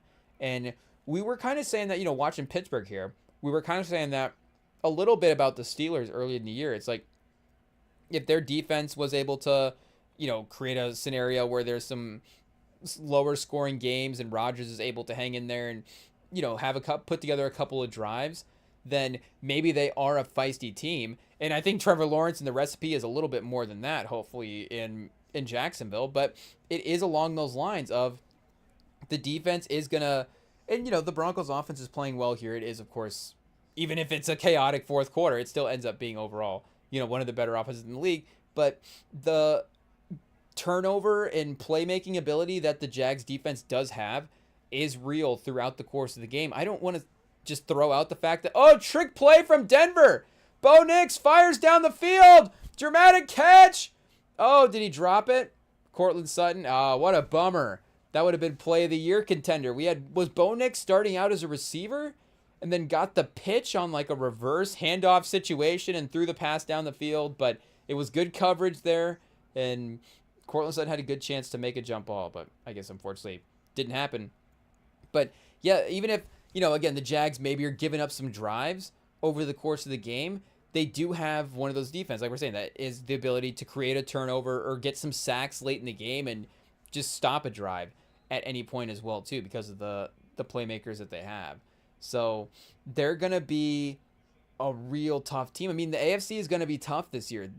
Houston is, like we're saying, showing themselves a competitive team. I mean, Stingley had a pick six earlier today. I know it, hey, yo, we could say it's Geno, but still, the Texans defense creating more points than the Raiders offense is going to be pretty crazy as well, too. I mean, the Texans defense creating more points than the Chiefs offense is tough, which we should mention as well, too. The Steelers and Lions are both at 10, so it is just the Raiders at this point. It's the Raiders, and I guess we still have 2 games, but we're going to assume that the Patriots, we don't want to jinx both of the primetime games that we have on the horizon here, but we're going to assume the Patriots and the Ravens both score more than 9 points, and we're going to assume the 49ers and the Colts both score more than 9 points. So if they don't, imagine that would be, I guess, what do we got? 17 points combined in both those games. That would be probably the lowest scoring Monday night, Sunday night totals ever.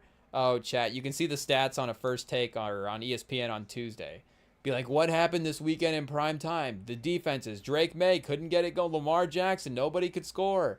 Phillip Rivers, he was, had a couple of good tries, but couldn't convert points. Brock Purdy, a couple turnovers. Colts defense causing chaos. So if it's a combined, 7-3, maybe it'll be 7-6 in the Sunday night game, and then it kind of has to be, I guess somebody could go for 2, or somebody could miss a 2. That's what it is. The Ravens are going to miss a 2-point conversion, and I guess they could score 9 exactly. We didn't necessarily score less than 9. So the Ravens are going to miss a 2 and then score a field goal, and the Patriots are going to get 2 field goals and miss the game-winning field goal, or game-tying field goal, I guess, at the end. So the Ravens will win, or maybe the Ravens will block it. We'll give it a, not necessarily a positive play for the Patriots, but we'll make it a positive play, not just like a missed field goal straight up. It'll be a blocked field goal at the end of the game, or maybe we'll make it a bad play. It'll be a bad snap. The Patriots unfortunately will have to fall on it. Their record's good, so it'll be like, oh man, that's a bad way to end the game. But it'll be just a disaster. That's really what's going to happen. It'll be a fumbled field goal at the end of the game. Patriots will miss. It'll be 9-6. So the Ravens will have 9. And then San Francisco will score 10. San Francisco's going to score 10. They might get 12. But then the Colts will get 2 field goal drives as well, too. So that game might be 12-6. So we did jinx it, unfortunately. And those will be the scores of the Sunday night games. But assuming that doesn't happen, again, I think it's basically Chiefs' top 3 worst team. Top 3 worst team? Is that how you phrase it? The top 3 worst teams of the league is Jets, Raiders, Kansas City. But I don't know if we're going the Mahomes. If we're drafting now, and this is the part that I guess, hey, we're back on Kansas City. Maybe we just give it a break. We'll be back on Tuesday. I don't know. But if we're drafting Raiders and Chiefs now, joint rosters, is Crosby probably the number one? Is he, the way Mahomes was playing in some of those early games? I don't know if Crosby was the number 1 pick either way, but Crosby now the number 1 pick. Maybe Bowers and Ginty. Do you go 1, 2, 3 for the Raiders? I don't know. I guess McDuffie, we got to give him his credit as well too. And then we can't forget about Creed Humphrey, even if he is a center. It is what it is. But either way, they might go 3 for 3 with the top picks, and at least the name value now as well too. And, obviously Bowers versus Kelsey, even if Kelsey is still a productive tight end, that's not really a conversation at this point. And, I didn't even think about this as well, too. But looking at the draft picks for the Jacksonville team, I was going to say this was the injury report, but no, it's the draft picks. Tootin, they picked Tootin in this draft. Who would have thought Tootin would have been their best rookie? But, they don't even have Travis Hunter right now. So I don't even know if that's the way that some people would phrase it. But, I hate to immediately think about this as well, too, as a correlation. But I do wonder, and because there's no way that, having him absent is going to make this better in that type of, they did trade for Jacoby Myers because he got hurt. So would they still feel the need to improve the receiver room in the same type of way? They probably would still, I think, make that trade regardless of actually whether or not Travis Hunter gets hurt. So you would still be able to improve their, I don't know, maybe more minutes for Parker Washington, more reps for Parker Washington is the thing that happens. But, I mean, at the end of the day, I guess, he's still a first-round pick for this year, so he's going to get some leeway. But I think that those guys were still playing a lot in general. I think maybe just some of Travis Hunter's overall snap count was being monitored as well. But at least, that is still a weapon going forward that they would have as well too. But it is interesting that, and I don't remember exactly which week he hit the injury report as well too. And again, he wasn't necessarily like in the lineup all the time over the course of the year. I get all that stuff, but still, I don't know if we can say Travis Hunter Ewing theory is a real thing or not. But I wonder, what the dynamics of the team were before that. And is this Brian Thomas breaking away, chat? Oh no, he's cutting back up the field. He's got 2 Broncos defenders standing between him and the end zone. They're starting to swarm around him now. They do get him down at the 10. Oh, it's Parker Washington. They got it in the split screen right now for Jacksonville. Is Brian Thomas even? Hey, if we have to ask, is that bad? But it is funny that, and maybe it's not. Maybe we're blaming Travis Hunter for everything because we just saw his name as well too. I don't know if we extend the blame game to other guys to make us feel better about criticizing Travis Hunter, but Brian Thomas as well too. 2 for 18 today. Yeah, you got Parker Washington. I guess he's just going crazy right now, especially after that last pass. He is up to 121. He's 5 for 121 and a touchdown. Myers at 3 for 42 in the third though, so you could see him getting to 55, 60-ish yards, and that's still a pretty productive game for Myers. Oh, the Steelers get Goff in the end zone. Shout out the safety. So they're up to 12. Somebody did get to 12 here. It is the Steelers. But now we get ETN finishing the drive off into the end zone, 30-17. So, the Broncos, we'll see if the fourth quarter heroics have worn off. Again, they have been a little bit more consistent in terms of winning their games. And I don't know if we start making excuses for Denver now as well too. They are 11 wins into the streak here. 11 wins in a row is pretty crazy, and maybe the karmic sort of fan thing, maybe you want to reset your win streak right before the playoffs, is actually not a bad situation. In this type of game, a home game, there's that pride of winning at home, especially in Denver as well too. One of the more I don't know if it's going to be like the number one home field advantage, though of course the altitude has it in the conversation. But because of that sort of pride element of, hey, we're more adjusted to playing in this environment, is, I think, give it a sort of, they kind of have do they have the most must-win home field advantage? I guess I don't know if that's even a thing. But it does feel like they do need to defend home field a little bit more because of their situation than some of the other teams anyways. But either way, a good Jacksonville team that's going to break an 11-game win streak is not the worst thing in the world, again, for Denver, like competitively for the season, for them to be looking at. And they're 7-0 at home as well right now too. So, if you have like one home loss in the regular season, I'm sure that's a pretty good, goal if you're like having that set for the preseason anyways. But yeah, Lawrence today, 20 for 29, 247 and 3 touchdowns. And the Broncos defense has been one of, like we were saying, the Jags defense in terms of creating turnovers and athletically just flying around making plays. Like, you get Benito out there and Surtain when he's healthy, but even Riley Moss as well too can be flying around. Like, it's a big playmaker defense for sure. But Lawrence has been having to scramble around and create stuff, and he's still been finding ways to still get these completions and still move the ball down the field. And, again, you have to give the Jags receivers some credit as well too. But this is and Bo Nix had a little bit better of a first half. The Jags have definitely controlled it here, more so in the third quarter, as they've started to pull away. But that is what's going to make the Jags, extra scary as well too, is this, sort of Lawrence resurgence. And there is always going to be that extra level of potential that at least we assign him anyways, whether or not it's fair to him or even the players that he's playing against. Like, is it fair to even, is it fair to Bo Nix to sit here and say that Trevor Lawrence can be so much better of a quarterback than Bo Nix, even if Trevor Lawrence is, has Bo Nix had a worse 2 years in his career than Trevor Lawrence has had? Is he, quote unquote on pace or whatever? I guess, was he older than Trevor Lawrence when he entered the league? I don't know about that. But regardless, there is still going to be that generational thing that, we all had him labeled as when he was entering the league. And you can see the glimpses of that and I'm not, generational talent, what are we saying here? Third quarter, they're up 31-17.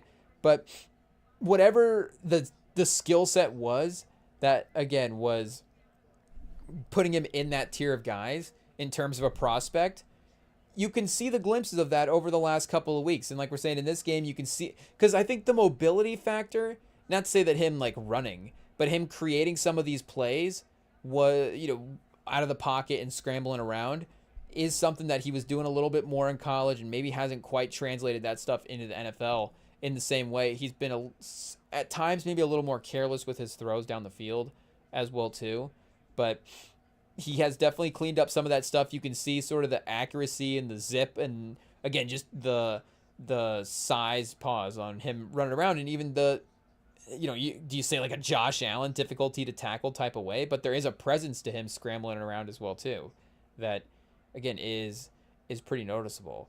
So this is a very interesting playoff development. I mean, Stroud is in the same boat right now with Houston, because he, with his rookie season and with that defense, is going to have that extra level of expectation for what he could be as a player, and for what he was doing in the playoffs as a rookie as well too, at that level. Even if in the regular season he's still, warming up to being the player that he can be, we're still going to be going into a playoff game if he's playing well, thinking, okay, can we still trust CJ Stroud? Hopefully we can. I think he's still in that level. And Rodgers, trying to hit a deep strike down the field for a touchdown. That might have been honestly the biggest, no joke, the biggest play of the year for him at this point.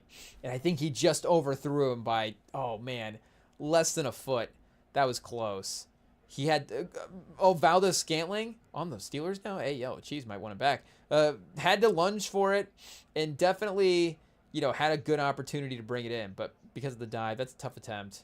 Rodgers, he's going to be probably extra critical on him. Well, I don't know. He might be extra critical on MVS. I don't know. But maybe extra critical on himself. Would want to have them that back. Oh, and the Raiders are at 14. So, yeah, it's officially down to the last two games to see if the Chiefs can not be the second worst team in the league this week. It is what it is. And the Texans are still at 14 or 13, which means the Raiders have the lead. I don't know if that's going to be upset of the game potential. But Harvey gets the reception on third down, and he had I think the last touchdown for him. Oh, no, Pat Bryant. Hey, shout out. Who's Pat Bryant, Chad? Is this the first who he play for situation for Denver? Pat Bryant? Is this the new, who's the guy? Tim Patrick. Is this the new Tim Patrick? Pat Bryant? I don't know. There is some similarities there in just the Tim Patrick. Is it basic name receiver? Tim Patrick, Pat Bryant? I don't know.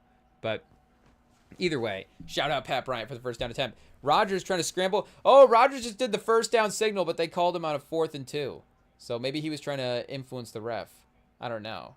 But again, for Bo Nix as well too, off of that Green Bay game, he definitely won the NFL community over in a way that there is that confidence now in his performance, because this is record-wise and maybe roster-wise as well too, should be the best team in the AFC, and the last thing really standing between them, and at least again, we don't really know what's going to happen in the AFC playoffs this year outside of the fact that, the most certain thing we do know, of course, going into the, maybe a certainty rankings would actually be interesting for the AFC. But we all know what the number one, most certain, you don't want to just say thing is, but, player as well too. Because it could be a unit, it could be a defensive line, it could be a receiver group, it could be, it could be a coaching thing. It could be this team's ability to execute at the end of the games is going to be what is going to help them win. But for the AFC, of course, it is going to be Josh Allen and, be the most confident thing that if there's anything that you could have in the AFC going into the playoffs, it would be, again, Mahomes is hurt, so we can say it now without without disrespecting our guy. Not even disrespecting, because Josh Allen's amazing, but without not choosing our player, it doesn't even matter now, because Josh Allen is the only choice, and Lamar probably a little bit. I guess, have they technically been eliminated yet? I don't know, but probably a little bit on the outside looking in of making a playoff run. Of course, again, Burrow. We know the AFC quarterback class is different. And Drake May could be up there as well too. Are we gonna sit here and say we want Drake May in a playoff run over Josh Allen? Of course not. Hey yo, even we're not that crazy quite yet. Give us a couple weeks though. I don't know. We'll see how good Drake May plays tonight against the Ravens. But it's still gonna be Josh Allen's the number one most certain thing in the AFC. But again, if Bo Nix is gonna be consistent, then the Broncos should be the most certain overall team. It is what it is. But if these other teams as well too are going to get an extra elevated version of, even for the regular season this year, what we were seeing from the quarterback play, then anything is on the table, as well too, because they're all kind of set in a way. Sometimes we get into the teams and, again, maybe Bo Nix and the Broncos would be the one that would kind of fall into that, where again, there would be that roster kind of surrounding the quarterback and you're like, again, the roster's good. Maybe they win a couple of games, maybe one or two. I don't know, but I don't even know if Bo Nix, if you're telling me you could put a prime version, if we're just going, I guess, NFL history. I don't know if this is our first quarterback that we're taking in NFL history, but just for some recent comparisons, like if you're telling me that you can take a prime Kirk Cousins and trade him onto this Broncos team, there may be a section of fans that have seen, Kirk Cousins be that, pretty good NFL quarterback for a lot of years. Really, really good starter, really knowledgeable, fun veteran. Oh, Parker Washington again. Oh, man, chat. Now it went from great performance to now it's just being annoying. Now he's tearing us up. This is not good. He keeps breaking tackles. Yards after the catch is, again, just him creating plays as well, too. But also some avoidable opportunities if you just are able to make your one-on-one plays on the outside. Trusting your corners a little bit there as well too. And there's been good team tackling when they've been able to get down the field. But, again, it's been trusting the corners on the outside to guard the receivers and then make the tackles as well too, because there hasn't been a lot of players around them when they have, missed, or if the other player has made a creative play. But Ayo. I don't even remember what we were talking about before that, but either way, Bo Nix versus Kirk Cousins, there is that tier of guy where, and again, it is like we're saying, time spent in the league, the veteran status, but I don't know if you're going to get a higher potential for what the team could be with that type of quarterback outside of just the certainty of what you've seen in the years before.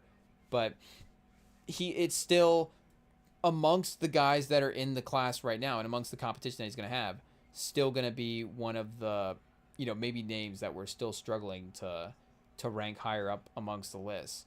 But he proved in the last game against Green Bay that he could go toe-to-toe with anybody. And I know Love is maybe having a little bit of a shift right now in his sort of quarterback ranking status. You kind of wait for the end of the year for him to continue to elevate his play. He'll have the last couple of games of the season and play really well, and then you can feel confident about ranking him higher in the quarterback status. And he was, I guess, playing well in the Packers game last night a little bit before, he got hurt with the concussion as well too.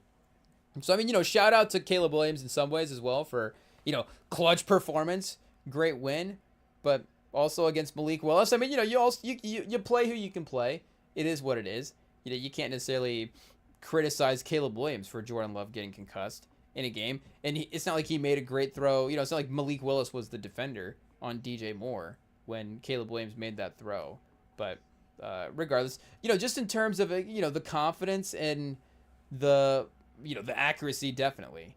But the kind of just the ball placement as well, too, for Caleb Williams, which I would have to go back and even double check some of the USC stuff to see where that was even, in the stuff. Because, of course, part of his evaluation was his making plays in the pocket versus outside the pocket. So not to say that your accuracy isn't important when you're making plays outside the pocket. In some ways, with the ways that you have to, of course, contort and make the throws, and if you're putting it in space for the receiver to make a play, it does look in some ways like a more accurate throw. But again, sometimes there is actually that space for the receiver to make the play, and the receiver running into the pass, or just maybe the kind of drop it in pause, like type stuff over the shoulders and different types of throws that maybe you don't have to make all the time. And, he was creating so many great plays at USC that, again, you got a good variety of like types of throws that he was making, even if he's making a lot of them outside the pocket. But you see him now in Chicago, and of course we were wondering how Ben Johnson was going to have that with his development. But you can see the in the pocket stuff starting to be a little bit more comfortable with him as well. And even like the first pass he had in that game, like just dropping right back in, and all that scripted stuff, of course, is some of the easiest stuff to to execute. And still a little bit of that for Caleb Williams, where that's kind of sometimes the best he'll look, but it has been that balance where, okay, he'll have the good scripted moments early in the game, but he has had the good fourth quarters and the ability to close out some of these performances as well too, some good clutch drives. But you can see his confidence in just sitting back and going through his progressions definitely starting to increase. And when he does scramble, he can still make a good throw on the run for sure, but you can see him kind of judging a little bit more. Okay, I can pick up the 7 here, or yes, I'll extend it all the way to the sideline and make that last second throw down the field. Crazy accuracy. I mean, he had that one touchdown. Was it two games ago now? Where I saw a post of it where it was comparing it to like Joe Montana in the catch that they had, that iconic catch against the Cowboys in the back of the end zone. I guess Montana didn't have the catch. I think it was Dwight Clark. But, either way, the throw, it was comparing, and, the way they were rolling out to the sideline, I get it. It was similar. I think the NFC Championship game was a little bit different than like Week 14. But regardless, you do, overall continue to see his confidence grow. And he's still not even, again, and I say this respectfully, but as a way to say that, yes, he still has levels to even go to as a player. I still don't even know if he's like a 4-quarter consistent quarterback like that as well too. I mean, you have to give credit Green Bay at times and, other teams they played against. And I think Detroit's not necessarily scared of like a close game or an ugly game like that. I don't know if, again, there is that evaluation that we had on Caleb Williams. So it's like, okay, if he's Mahomes, does that mean he have to go out there and throw for 5,000 yards and 40, score 40 points a game in the early part of his career? I don't know. But if he is winning these games and having that clutch impact as well too, then that is also, a really important, impact that Mahomes has provided for the Chiefs over the last couple of years. So maybe the offense isn't able to dominate in the same type of ways that we've seen other great quarterbacks have. But again, he's still young. He can still continue to get better in those type of ways. And if he's just having that elevated confidence to be able to execute in some of these big moments, I mean, at the end of the day, that's all you can ask for being a competitive team this year. And their defense as well, too. I mean, it makes sense that as we get to playoff time, some of these really good team defenses would be starting to shake up. But it does seem like the discrepancy this year of defensive-led teams, and maybe it is just teams with good balance as well, too, but does seem like we have more teams with good defenses versus, again, being a Colts fan or some of these other teams with these good quarterbacks, you would have to, and maybe some of the quarterbacks being, I don't know, rookie contracts, younger, I don't know, I have to go like look at the landscape again and see what's going on there. But there would be times where, again, you'd have this stacked offense and then be like, well, the defense can't stop anybody. Or, I guess we have those teams in the league this year. And again, Cincinnati got hurt. But a team like Dallas this year, it does seem like we used to have a team like Dallas in the playoffs where be like, okay, is the offense just going to be able to outscore any of these teams? I mean, the Rams have kind of been that team in some years in the past where it's like, okay, are we going to get a stop? But also we could score 35, 40 points a game if we have to. I mean, again, maybe Stafford has also missed the playoffs in Detroit with some of those teams in the past. But it does seem like a lot of these teams do have kind of a good balance and a good, a good defense to rely on. And maybe it is some of the teams that we're considering as well, too.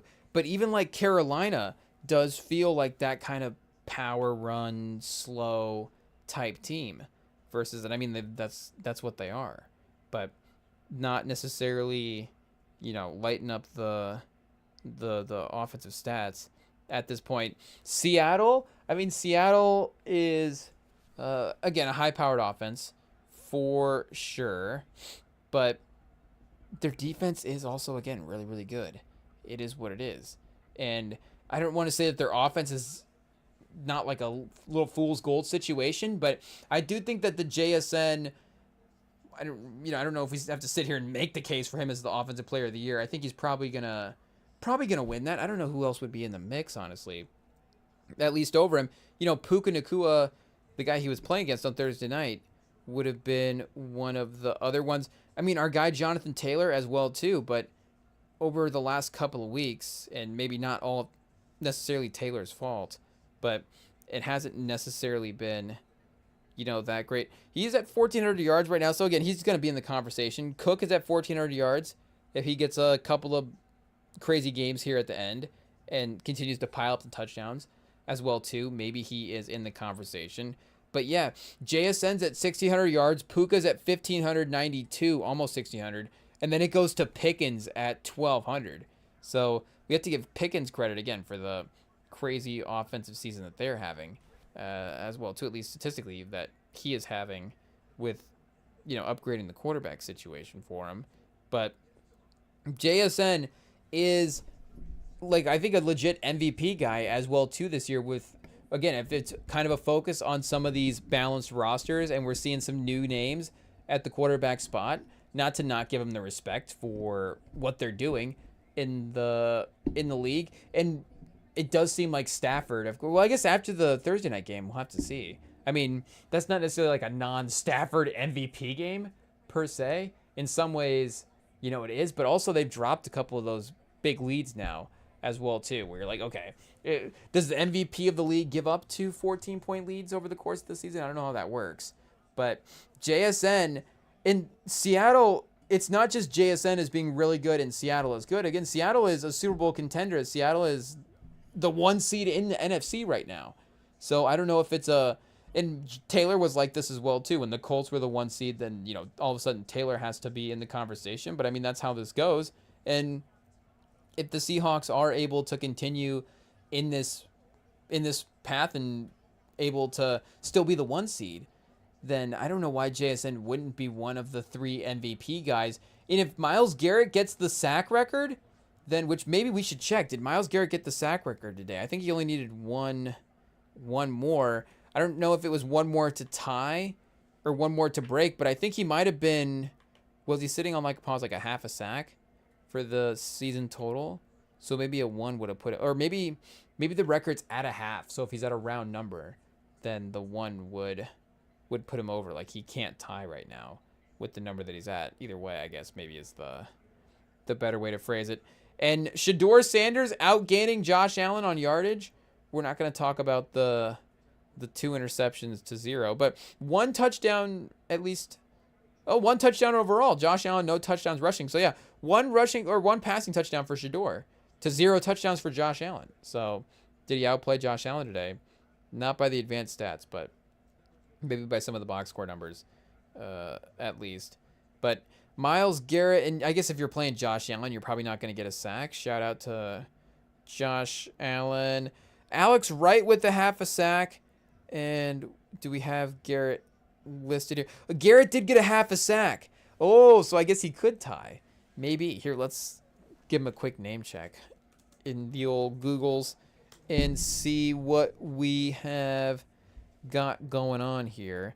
Myles Garrett creeps closer to the sack record. Oh, he's gonna make it dramatic. But this would have been a game as well too, even if it was earlier in the season, that, getting a half a sack pause against Josh Allen is honestly not that bad. NFL issued an announcement involving Myles Garrett and his record chase during Bills game. Okay, this article did a good job of hooking our attention. I guess this will be the one that we fact check ourselves with. The NFL later corrected the stat crediting Garrett. So what happened? In the first half, Garrett pursued Josh Allen along with a group of defenders. Oh, Allen gave himself up. And the sack was initially credited to Mason Graham, who was the first to touch the quarterback. Later, the NFL corrected the stat crediting Garrett and Alex Wright a half a sack each. The change leaves Garrett with 22 sacks on the season, just a half a sack shy of tying the NFL single season record. Okay, yeah, so at this point now, if 1 gets it, then he will. So yeah, 1 would have tied before. I guess. One will now break the sack record. 22 and a half sacks is held jointly by Michael Strahan and TJ Watt. Strahan in 0-2 by taking down Favre. Poor Gastineau. I don't know if you guys have all seen the clip of Gastineau yelling at Brett Favre for falling down and letting Strahan get the sack. But, hey, yo, TJ Watt went and passed the record anyway, so now, sorry, Gastineau, hey, yo. And maybe, he's a legend as well, too, though. So, it is what it is. But Garrett might have Strahan yelling at him. I don't know. Will that happen? Will Gastineau just go yell at Myles Garrett now? Maybe he just yells at everyone. Is this the new tradition? It's like the Dolphins celebrate their record, and Gastineau has to yell at everybody that breaks his total. Though, we may have to do a name check on him as well, too. And, maybe a guy that maybe should, I don't know, put him in the Google searches every now and then, just to go back and look up at the career. The YouTubes, maybe, is the better way to say it. Okay, yeah, Gastineau's still with us. Shout out. I know that there have been some diagnoses in the past as well, too. But, Diagnosis is a legendary football player, I think is one of them. Chet, hey, yo, we got him. It is what it is. We'll get there. But I don't know if he's in the Hall of Fame, but put him in the Hall, Chat. Put him in the Hall. It is what it is. Did he sue him for 20? Oh, he actually sued him for $25 million? Whoa. Wait a second. Let's see what happened here. I know that, again, there is some other articles that say some other stuff about him, but hey, yo, that sounds crazy. Just like, it is what it is. But, yeah, he's suing Favre for $25 million. Trying to get the thing. We need to get the IT situation upgraded for 2025 or 2025, 2026, and we will be locked back in. But, he's suing ESPN $25 million over the video. Hey, yo, I guess we don't have any updates on what happened here. But he's seeking $25 million in damages. So yeah, Gastineau will, I guess, yell at everybody. It is the rule. Again, I guess we tread lightly as we say that. But contends that he was portrayed maliciously false in the clip. So I guess, what we're saying is it does say that he is diagnosed with dementia. There's a 2017 article that does say that. But you imagine that he has somebody else helping him out if he's got like a lawsuit situation going on as well, too. So, I mean, they might honestly be the ones that are like, hey, we might be able to get a couple bucks from ESPN over here and see what's going on.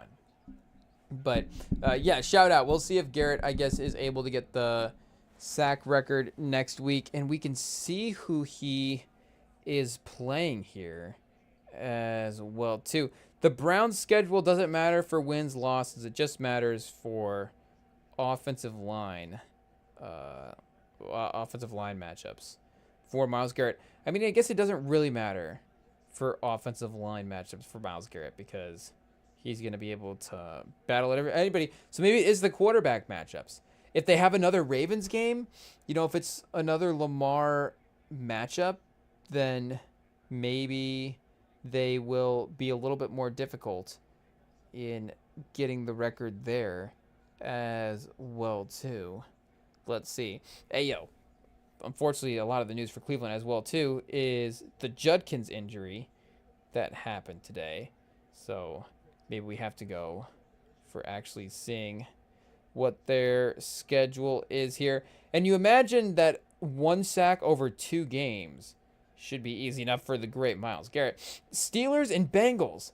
2 divisional games left. In a Bengals matchup, Chat, I mean, the team that has been known for poor offensive line play in this Joe Burrow run, I mean, this would be the perfect matchup almost.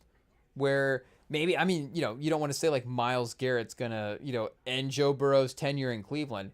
But imagine Joe Burrow's, well, I guess what would that mean? Joe Burrow's last play in Cincinnati. Joe Burrow's last play in Cincinnati would be a sack by Myles Garrett. But I guess you could just go, well, concussion protocol. You don't want to put a guy in concussion protocol.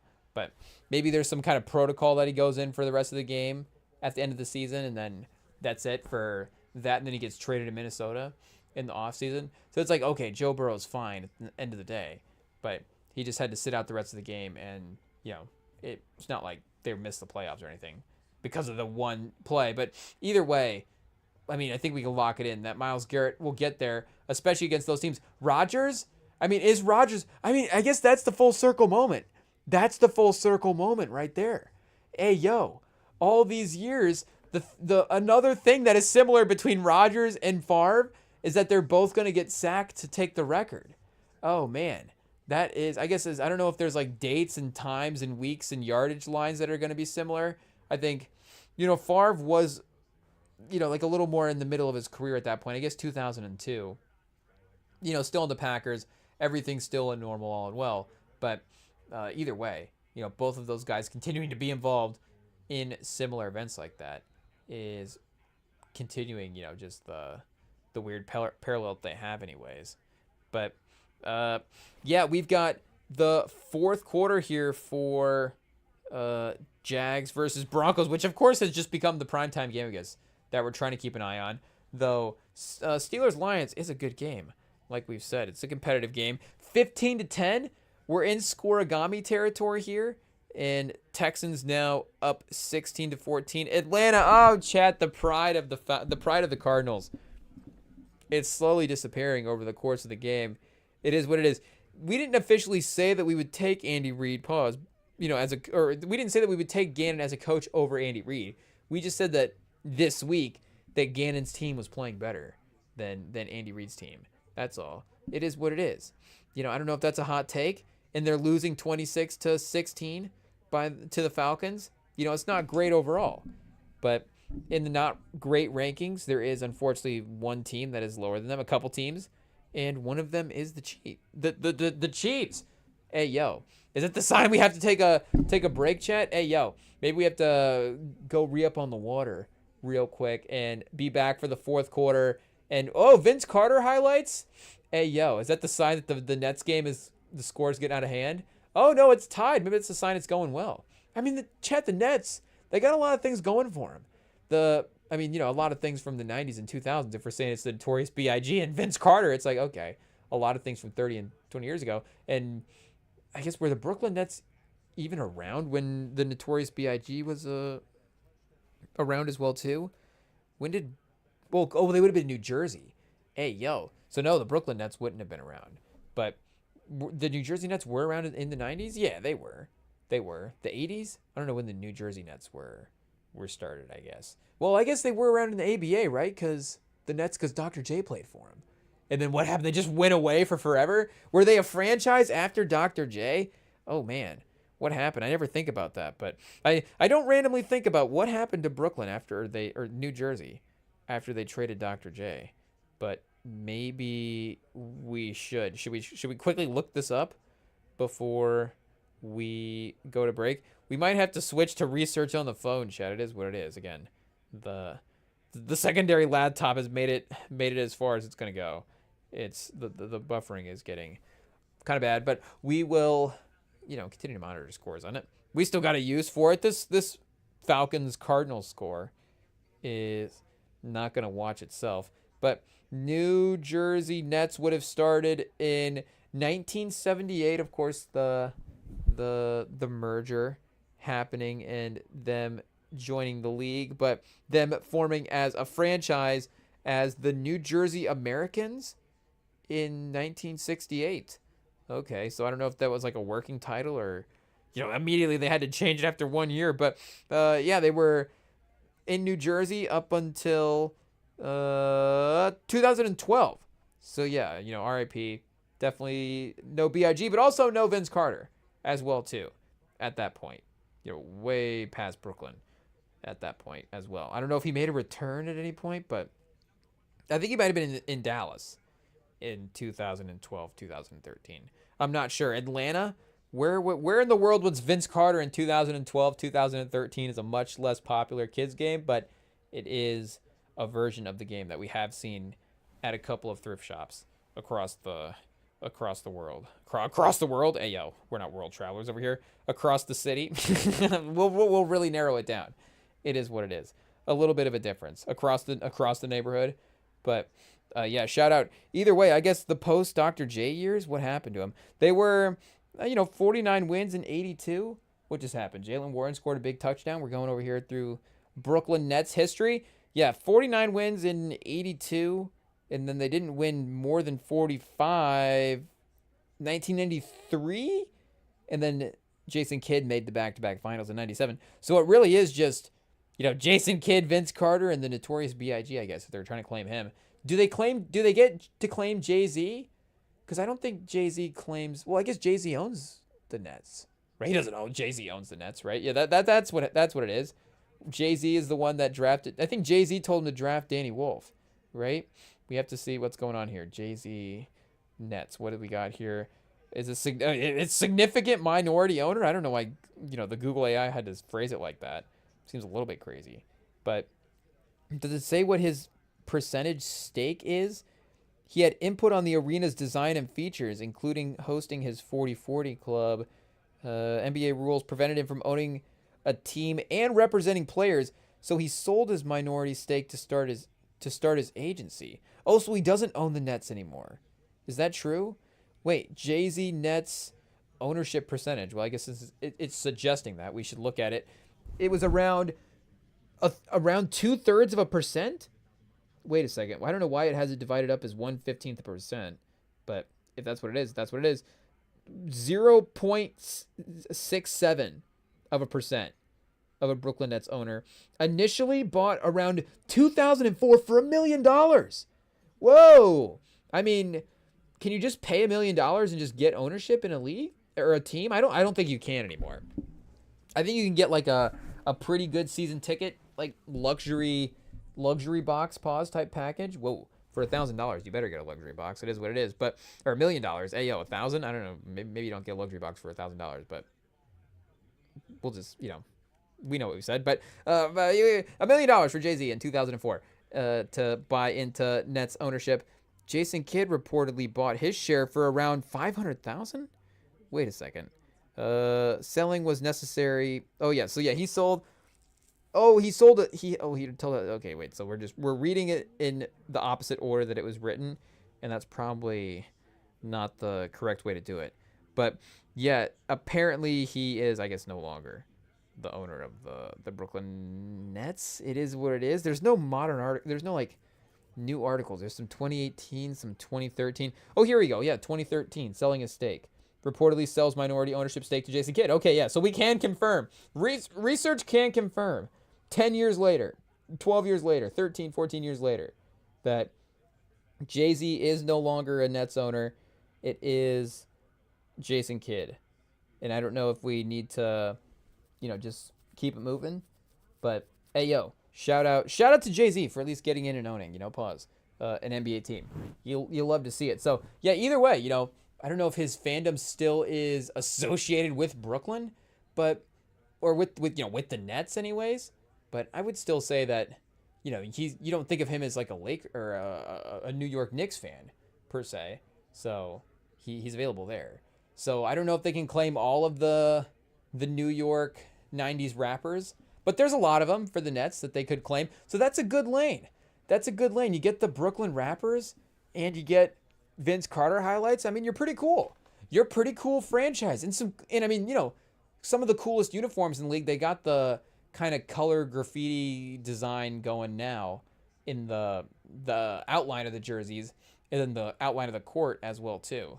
At the logo at midcourt looking pretty sick. But we're just distracting ourselves from the fact that there's 6 minutes left and the Jags are up by 14. We'll see if the Bo Nix chaos is somehow able to continue, or if they get a stop. If the Jags go up 21, I guess, hey, just more chaos for Bo Nix to create at some point. Do we call him the Joker, chat? Hey, yo, I guess Jokic already has that nickname, but maybe he's the agent of chaos in the NFL. I don't know, but we'll see if in the next 5 minutes of game time he can make a dramatic comeback attempt again as well too. Tapping into some of that early season magic and hopefully getting 12 in a row. Can Bo Nix win 12 games in a row? In the NBA, in the NBA, maybe, I don't know. But in the NFL, it's not looking like it. But 11's not bad either. So we'll see what is happening in these last 5 minutes right after this.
All right, we are back, and I don't know why we had Nets versus Raptors on in the background when Miami versus New York is on. Speaking of the Knicks, speaking of Jay-Z and the Nets, not well, I guess that's why we were talking about the Nets anyways. But speaking of, I guess, New York teams, the Knicks are on. So I guess busy night for New. How many nights a year are both arenas booked? I guess both arenas booked, for basketball.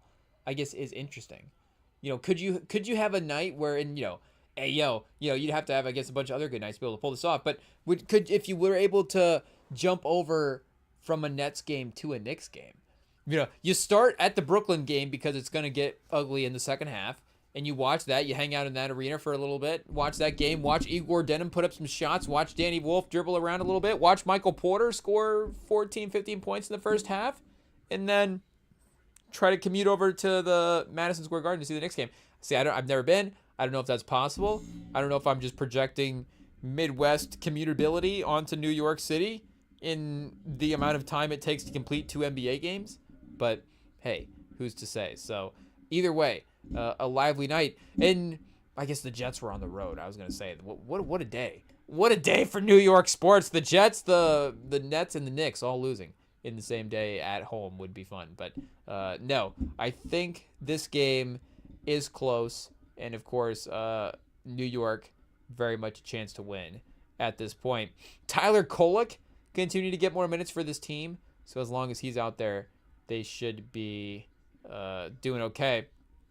And as long as Norm Powell is playing, then, we should be entertained as well, too. Norm Powell and Bam, I mean, that is like low-key one of our favorite cores in the league. I mean, I don't know what degree it is. Is it a core? Is it I don't know if it's a 6-pack. It's like a 4-pack.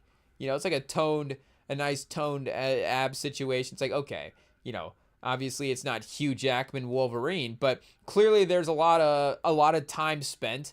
Clearly it's like if you were on the Hugh Jackman diet, you could get there. But clearly there's a love for both. Now what am I saying? I'm criticizing somebody that doesn't even exist. Don't get offended about the person that doesn't exist. I'm just making this person up. It is what it is. But yeah, either way, this is the Norm Powell versus Bam court, and I gotta say, I'm getting excited because Davion Mitchell right now is on the court for Miami. They've got Mitchell, number 45. He's walking around. Something about that. I don't know if we're gonna see that, still later in the year. But maybe in a different way, could be interesting. Definitely something about that seemed like a fun core. And I know Miami's the type of guy that could be any superstar. Go to Miami, turn your career around. Not to say that Jimmy Butler wasn't a guy that, again, wasn't like a star player, but for him to be a guy that was taking teams to titles, and obviously this is all credit to Jimmy Butler as well too. But there is that Miami-ness to it where. And maybe he is I think like Jimmy Butler is the one. I'm sitting here saying everybody in Miami history is like an underrated superstar. Dwayne Wade was, a guy that was immediately, I think, one of the more impactful scoring players in the league, at least in his time, right? And I mean, you see that because he won a title pretty quickly as well, too. But I wouldn't say that he necessarily, by the time he got into the NBA, and by the time he got to the finals, he didn't like come out of nowhere per se. Again, that Miami team was a little like, wait a second. This Miami team is actually in the finals, and Brunson with the halftime buzzer beater. Hey, yo, we tuned into this game right in time. It is what it is, 66-62. So shout out the Knicks with the lead there. And Bo Nix, okay, he is at the 300-yard threshold for the game. They did get a stop on the last drive for Jacksonville on a third and 6, I believe. So they will have at least an opportunity to cut it to 7 here, and give yourself a chance at the end of this game.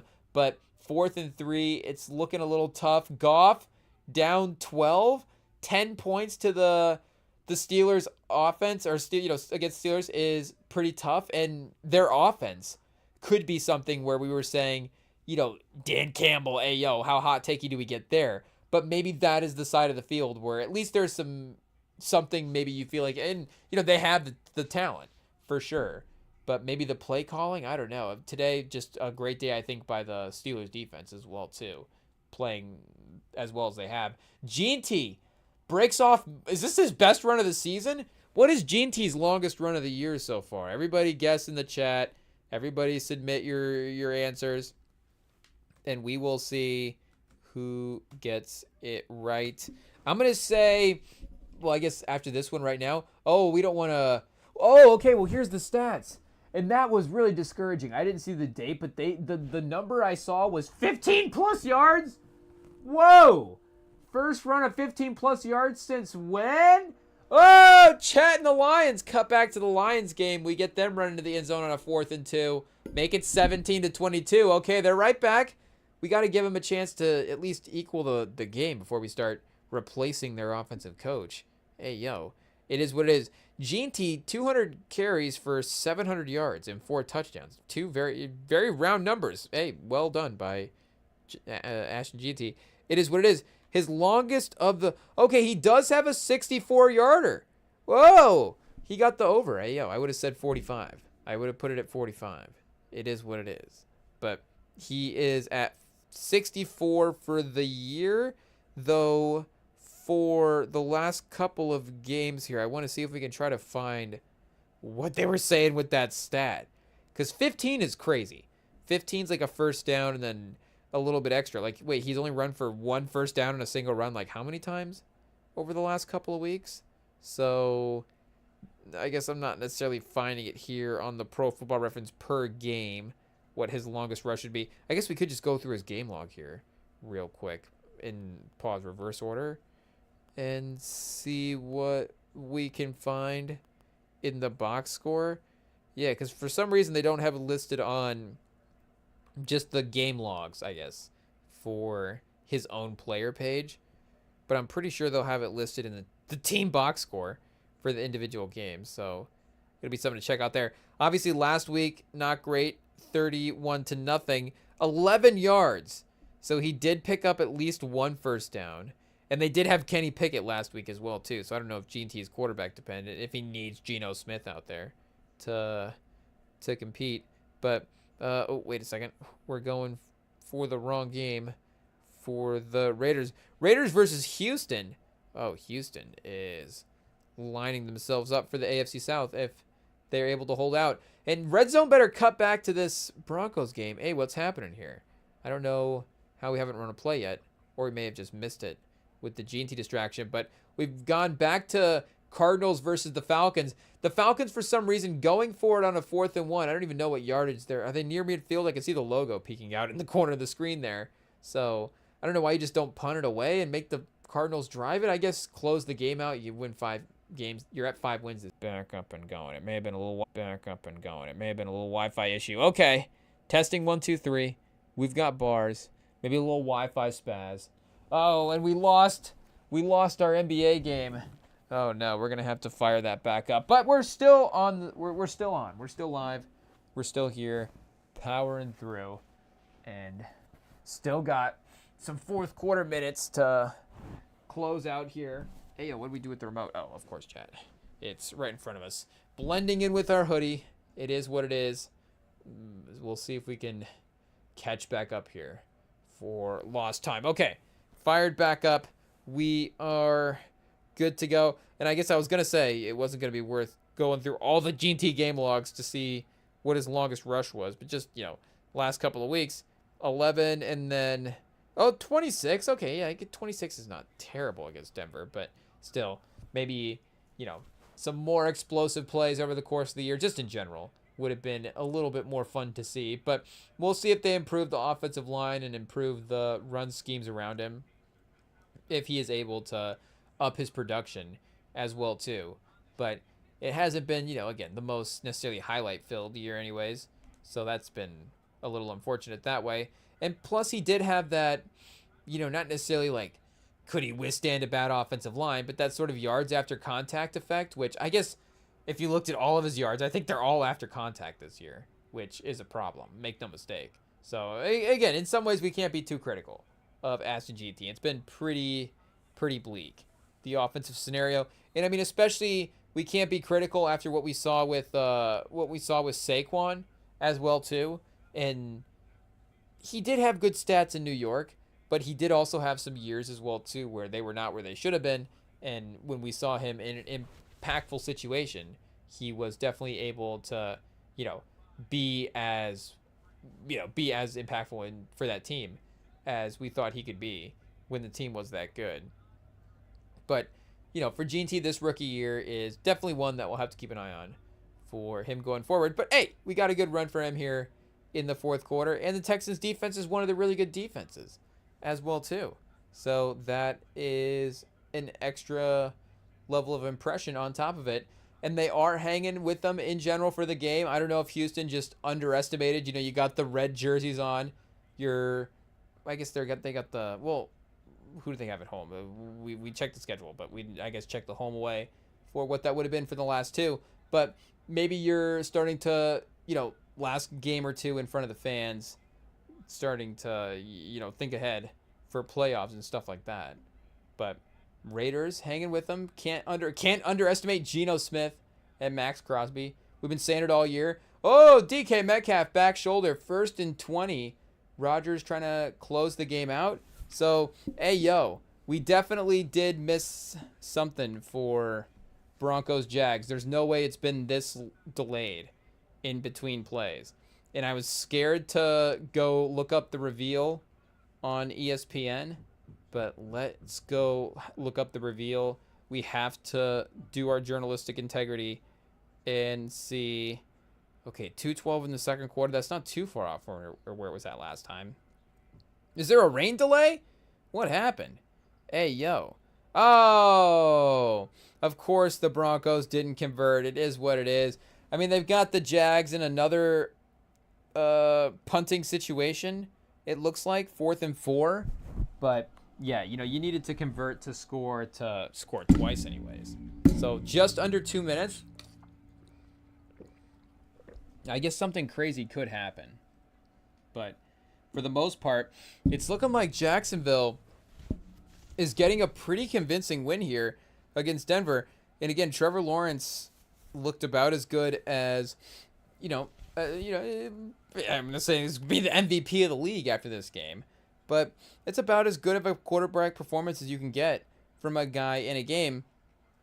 And with the way that the Broncos, like we were saying, were getting that at least love after the game for the Packers last week, I don't know if we're going to be doing some weird football math by elevating the Jags extra after this game, but them going on the road as well too, like we were saying, they might be the new, just the power rankings anyways.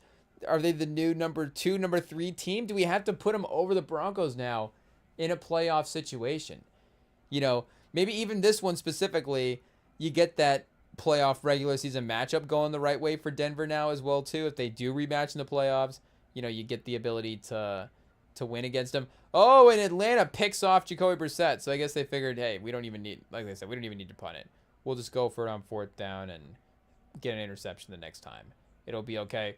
Oh, Michael Wilson could have defended that a little bit. I don't think he expected the defender to go out and get that pick, but hey, great leaping grab by the defender. Yeah, that was fingertip catch. Hey, shout out. Able to maintain possession all the way through the ground. Is it a catch? Is it going to count? Did he slide out of bounds while he was bobbling it? Ooh, we'll have to get a better angle on the replay. I guess they are going to a booth review. Yeah, it does pop back up in the air, and then he starts to slide toward the sideline, but he kind of lifts his head up a little bit. Oh, and his head does pause out of bounds again. So, here we go. This is the camera angle right here that'll tell us. We got him grabbing back on. Oh! Oh, it's close. Oh, and we got the ball boy, pause, covering it up, chat. Whoa. Hey, who would have guessed he would have been in the way? But it is what it is. He kind of blocked the angle there a little bit. He might honestly save the Falcons a 1st down. It is what it is. And he might have snatched that right before he slid out of bounds. He's definitely re-grabbed it before he went out of bounds. I don't know if he's got possession. So it may get changed to incomplete. But Denver backed up against his own goal line. Bo Nix a little inaccurate on that one.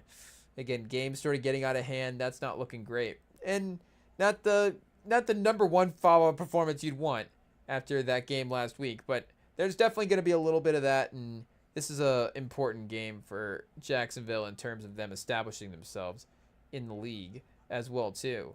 But yeah, his quarterback, level of play, Trevor Lawrence for the playoffs will definitely be really interesting to see where I'm, even where I value him, I guess, as well too, compared to some of the other guys, because I don't really know where to fit his name now into the list.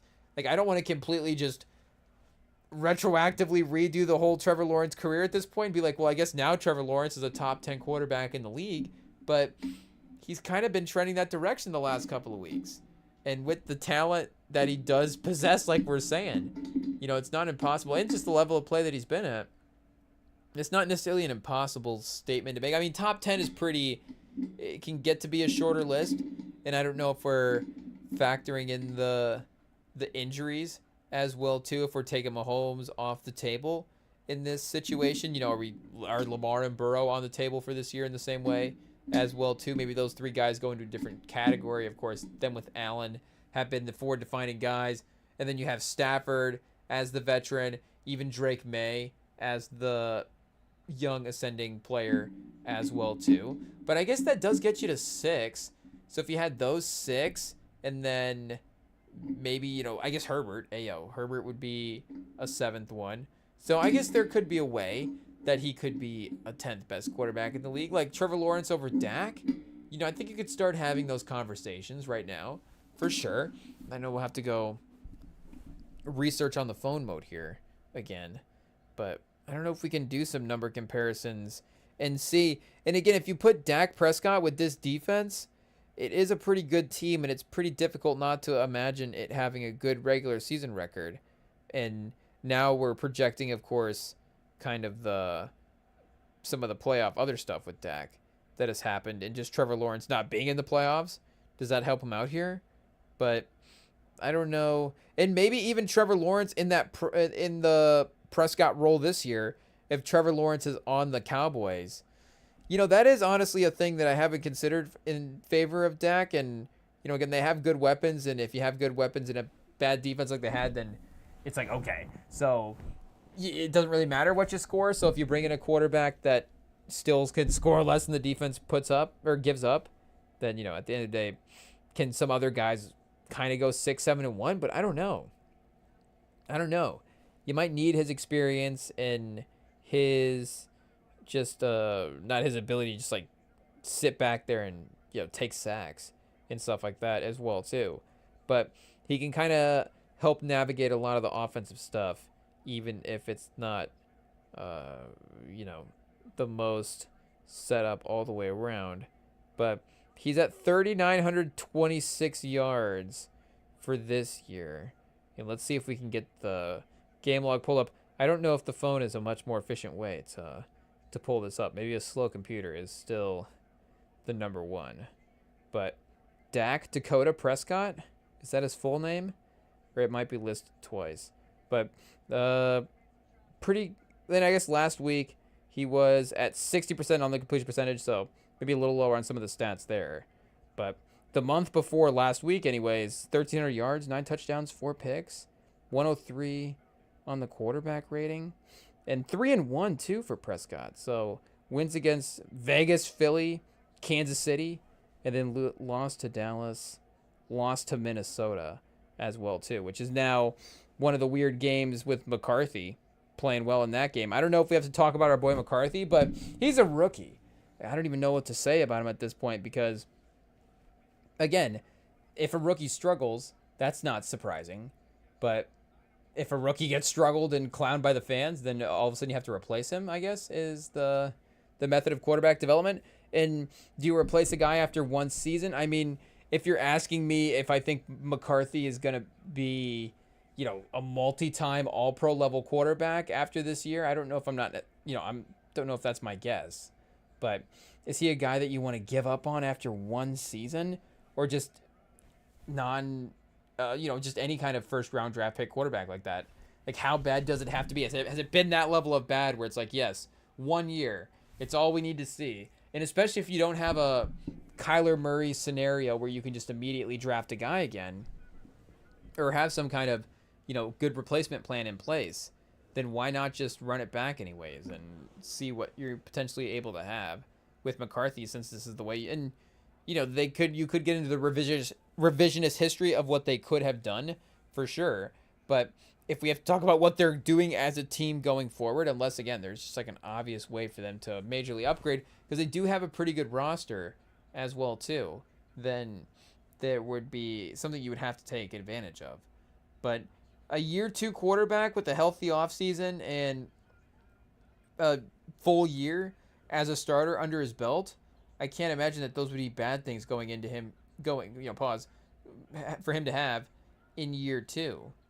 But either way, I don't really know. If you commit either way at this point, I would not be surprised either way for Minnesota. But yeah, for Dak anyways versus Trevor Lawrence, again, it's a conversation. Trevor Lawrence versus Goff versus even Darnold. Darnold as well too. Like Darnold versus Trevor Lawrence, if the Seahawks fans could trade Darnold for Lawrence, I don't know how long they would have to think about that. But that would be a really, really tough one to decide. And Bo Nix versus Trevor Lawrence is looking like, an interesting conversation as well too. Oh, chat, and do we have an injury? Oh no, we're over here rambling about stuff, random stuff, quarterback battles that don't even matter, and we've got bigger than football moments to attend to at this time. I don't see the player at this point. Like I said, I guess we weren't paying attention, but hey, yo. Our thoughts and prayers, of course. Oh, chat, is it our guy Pat Bryant? Oh, no. It's our guy Pat Bryant. They're having to cart him off the field right now, looking like a concussion-like situation. And, yeah, unfortunately, not looking great as they are able to cart him off. So, what do we got, like 30 seconds left in that one? And, again, you have the Broncos, out of contention at this point. Just a formality to end that game and get everybody back, get him hopefully set in the right direction for recovery. I mean, get him set in the right direction for recovery, and hopefully that means that everything is going to be all good with him there. But hey, yo, what are we even running a play for? I guess 31 seconds, down 2 scores. Like, do we just take a knee and say, okay, our guys, do we just get back into the locker room and go? Yeah, they what are we even running a play? Yeah, they ran a play just to walk off the field on the next play. Just pack it in. Let's go. Time to go. It is what it is. Jags 5th straight win, largest single winning streak since 1999. Oh, that was 11 games. Okay, this is not even close to that yet. Hey, yo. But shout out. This is like the next best moment in Jags history. And I was hearing somebody else say as well too that Liam Cohen is almost like a top 5 wins coach in Jags history already. So this is quickly becoming, a highlight season for Jacksonville fans. We haven't even got to the playoffs yet, but the vibes are good. The vibes are good.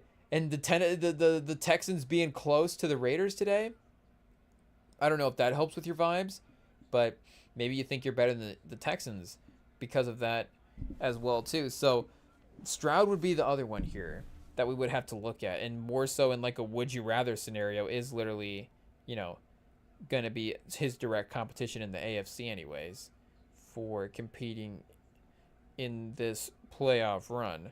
But if we were looking at what he was producing like the last month or so, they did lose their one game to Denver, but he did get concussed in that game. And he was 6 for 10 for 79, so he was playing well in that game, if we remember correctly. Last 5 games going into today for CJ Stroud, he was 227 yards a game, and then overall 6 touchdowns, 2 picks. So 98 quarterback rating, it's pretty good. It's not too bad. But if we went and looked at the 6 games before that, 217, 9 touchdowns, 4 picks, 91.1 rating. I think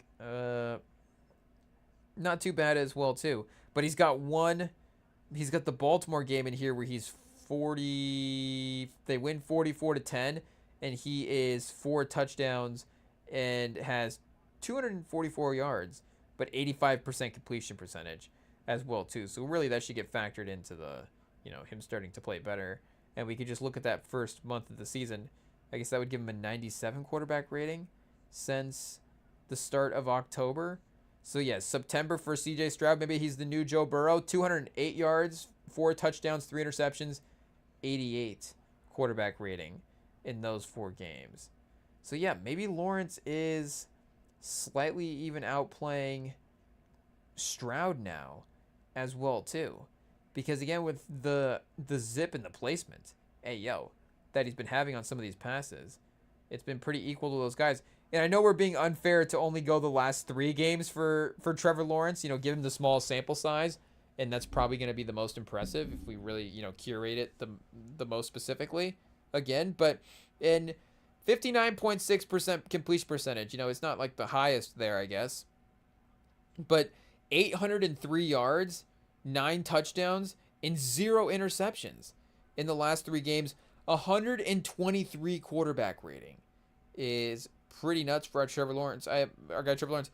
I imagine that the last 3 games that's the best in the league. And if we, I guess, add in today's game as well too, let's see here what his final stats were. Yeah, 279, 3 touchdowns, in a 115.4 quarterback rating. So not as high as his 120 whatever average, but I imagine it's still going to be in that 120s.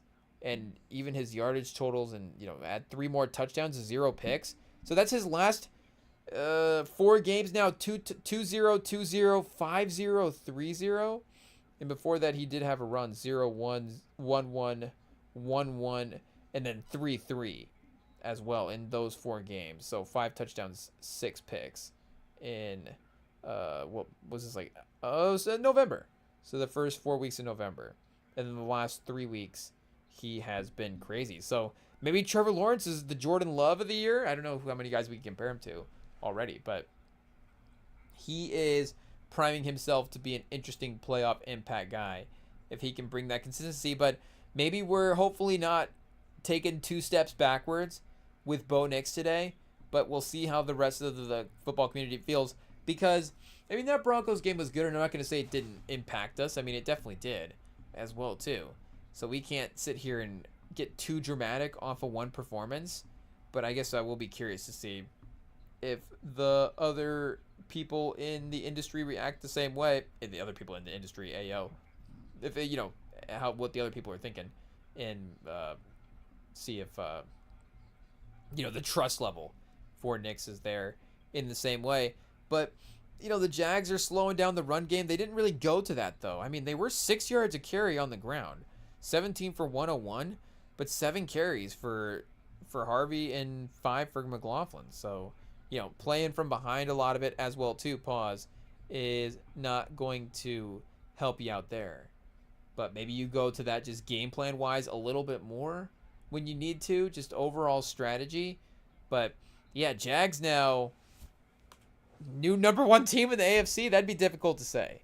But it is fair to say that the last month of the season, they probably have been the best team in the AFC, either them or Denver. And not to overcorrect Denver after 1 game, but hey, that's the recency bias of how this stuff goes. So we've got Detroit versus Pittsburgh, the final game of the Sunday day slate here, wrapping up. 2:15 left on the ESPN. Let me load this back up here. I dipped out for some reason of the live stream of the game. We're not keeping up. It is what it is. It could be over. Are we in 60 minutes? It's got to be over by now. Let's update real quick and see. Can we get a score? See if the Steelers officially close this one out. Oh, it's still saying 2:15 on the ESPN. Oh, why are we not getting this? Who's in charge of programming here on Paramount Plus? Where is the game? How do we lose this? Not to sound spoiled, but it's just a question. It's just a question we like to ask when we can't find it. Where's the football game? Oh, there we go. Okay, we are back. Rodgers versus Jared Goff. 2:15. We gotta watch the rest of Rodgers' career, chat. Hey, yo, it is what it is. Hutch, he's gotta be the last guy. Speaking of the sack records, I guess he's got a couple more weeks to go. It is what it is. He's got to get tackled by Myles Garrett still at this point. But Hutch could be in the mix going forward. Guys, do we have to do a draft of guys that could break the Myles Garrett sack record after he breaks it? Because Hutch would be one of those names. Goff today, 30 for 45, 3 touchdowns.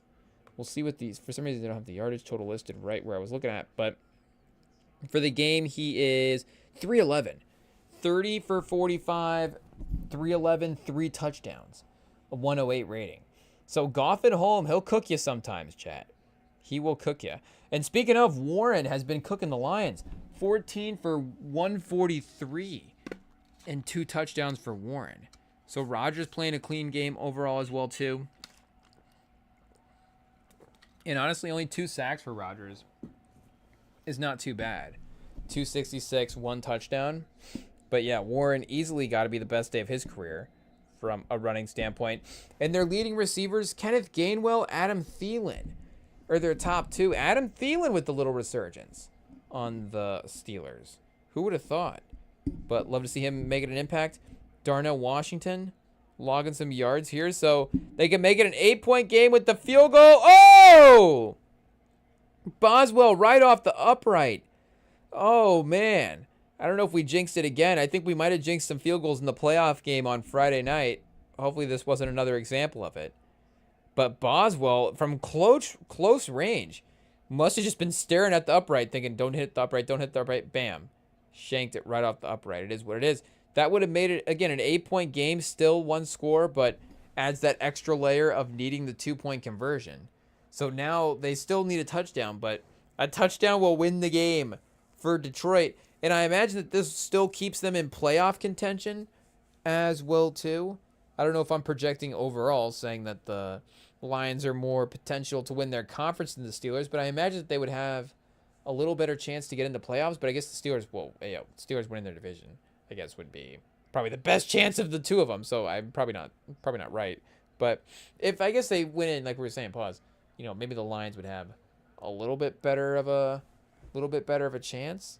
But we got the swarm tackling and the overall ability to stop the Lions' main threats this game has been pretty top-notch. Jamison Williams has broken a couple of big plays. Khalif Raymond with a nice little play in there as well, too. But Gibbs is, for the game, I guess 559 receiving is actually not too bad. But rushing-wise, he's 7 for 2.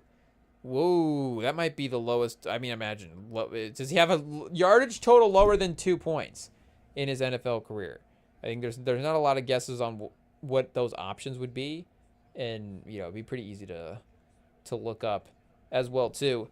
But yeah, if he's impacted the game from a receiving standpoint, just classic Jahmyr Gibbs production. Even if it's not the total all around game, but you still have Jamison Williams for this reason as well too, when the focus is on Amon-Ra. 3 for 30 in the game for Amon-Ra right now.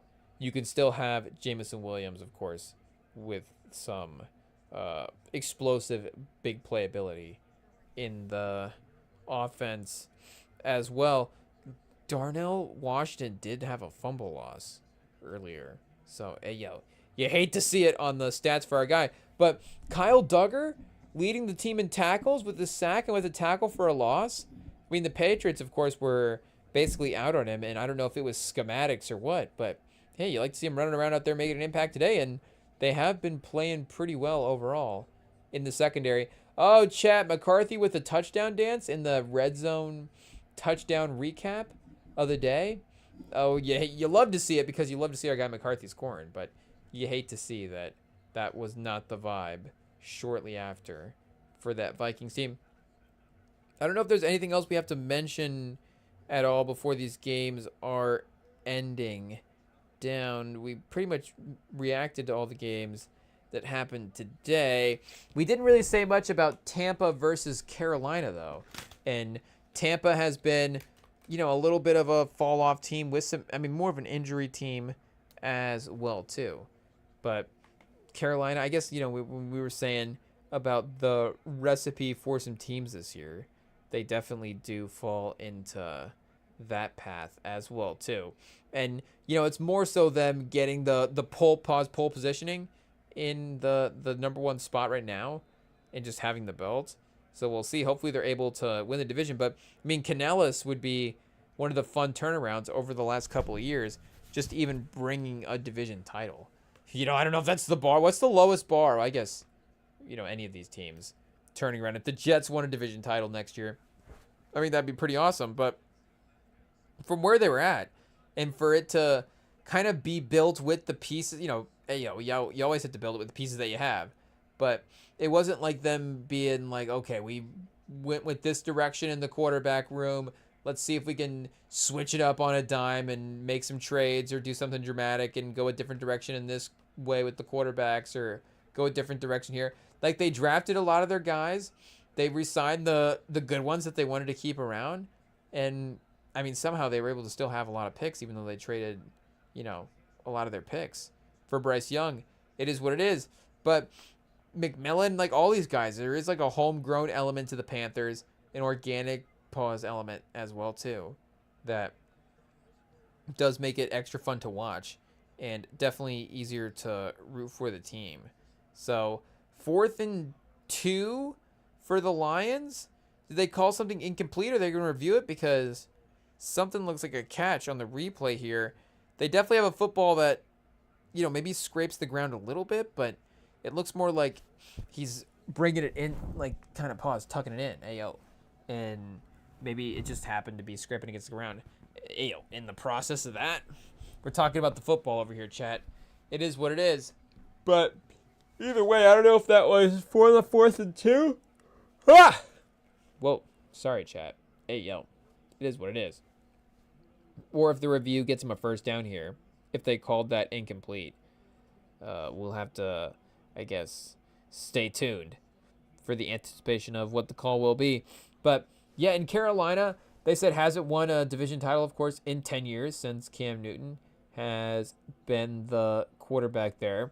So you forget that, sometimes you're like, oh man, it's been a decade since Cam Newton was the quarterback in Carolina and they were winning that division title. I guess hasn't been a decade since he was the quarterback in Carolina per se, but since they won that division title, and yeah, Carolina finally now able to, in some ways, and not that they've even won the division title yet, as well too, but for them to just be at the number 1 spot in the division at some point is part of a rebuild timeline, I guess, that is impressive in itself as well too.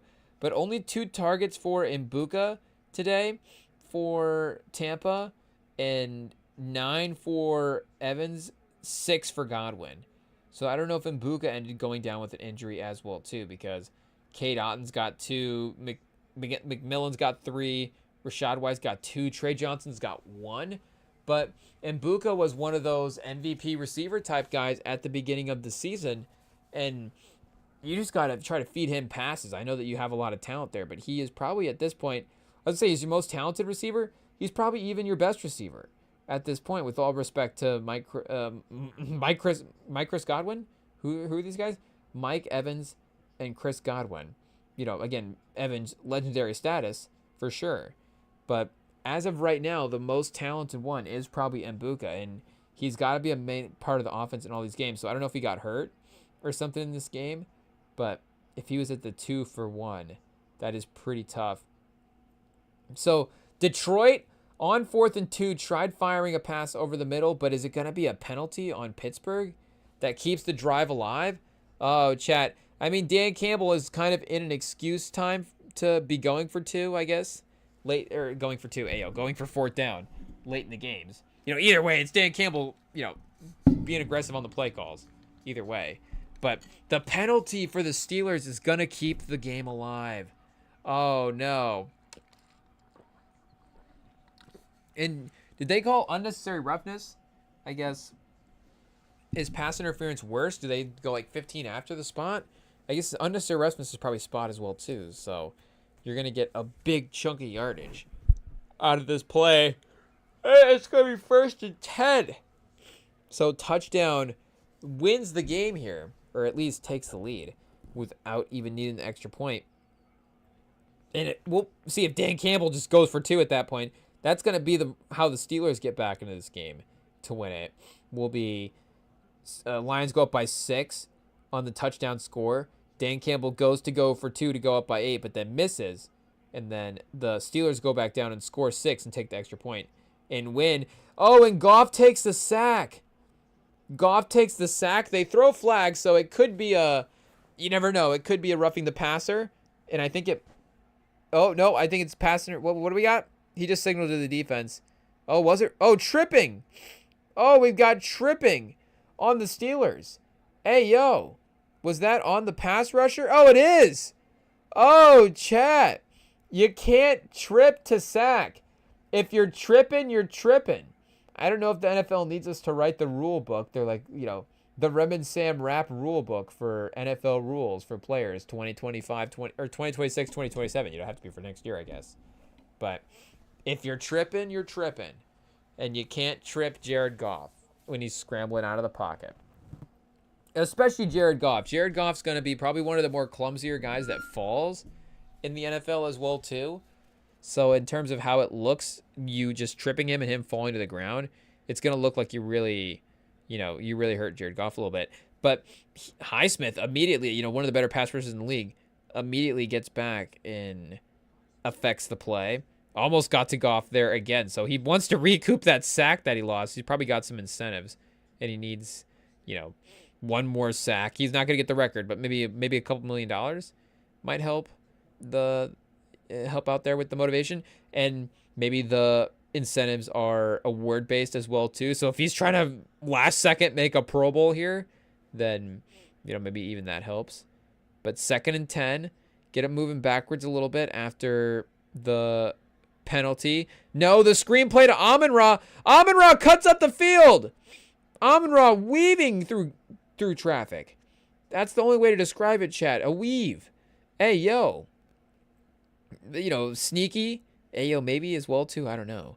Okay, maybe like the 13 or 12 or 13 yard line. 12-yard line. Still inside the red zone. Still close enough to almost be a goal-to-go situation. Goff fires over the head of both of his guys that time. So, tough luck for him there. Maybe just running out the plays. And you're now 45 seconds.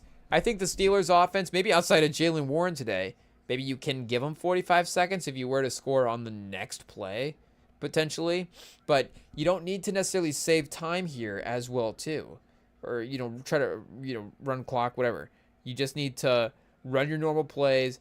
It'll probably use down, as much time as you're going to need to feel comfortable with kicking it off. And if you get the lead, obviously that's what's going to be important. Just get a stop. Just let Hutch get out there for one pass rush or two, and you'll be okay. As long as he can pin his ears back, hey, yo. And I don't know if that's, that's just a saying that you say about pass rushers that old-time media guys say sometimes. So if sayings used by old-time media guys, I don't know if they're things that maybe should always be said. But, hey, yo, we've got the Lions 1st and goal on the 2. They pick up the first down on the pass play, but he's tackled just short. Oh! Goff, not a batted pass by Jalen Ramsey. An easy loft over the defender to Amon-Ra St. Brown for the touchdown. So there it is. And see, now you're 22 seconds left. Oh, the flag is going to be after the play. I mean, it's a late flag arriving there, so I think we're probably going to get an after the play penalty. But 22 seconds, it's... Oh! Pass interference on the offense? Oh, no, chat. Isaac Tesla. The Steelers are alive. And is that 15 on Tesla? Did they get him on the pick route, cutting across the field? Oh, chat, he puts a shoulder right into Amon-Ra's corner. You did have the guy kind of undercut and then jump up and attempt to maybe try to swat the pass if Rodgers had thrown it low for some reason. But no, it's a pretty easy loft-up attempt over there when it was initially a good play. But, oh, no. That is tough. And now the Lions jump off sides? False start? Hey, yo, what are the rules? Now we're minus 10, 15 yards overall from where we were just at. 22 seconds left. Oh, they got so close, chat. They do have one timeout, and unfortunately, if they needed a field goal, they would already be in, well enough scoring territory. But back-to-back penalties at the end of the game. Execution, late game execution and play calling, chat. Oh, no, you hate to point to Dan Campbell for both of those. But it does seem like they just kind of struggled with both those elements. So, clock running down, 13-14. They take the timeout. 2nd and goal. Does that mean you have to throw to the end zone each of the next couple of plays? You could probably throw a short one out to the side. Oh, chat! I just dropped the game. Hey, yo.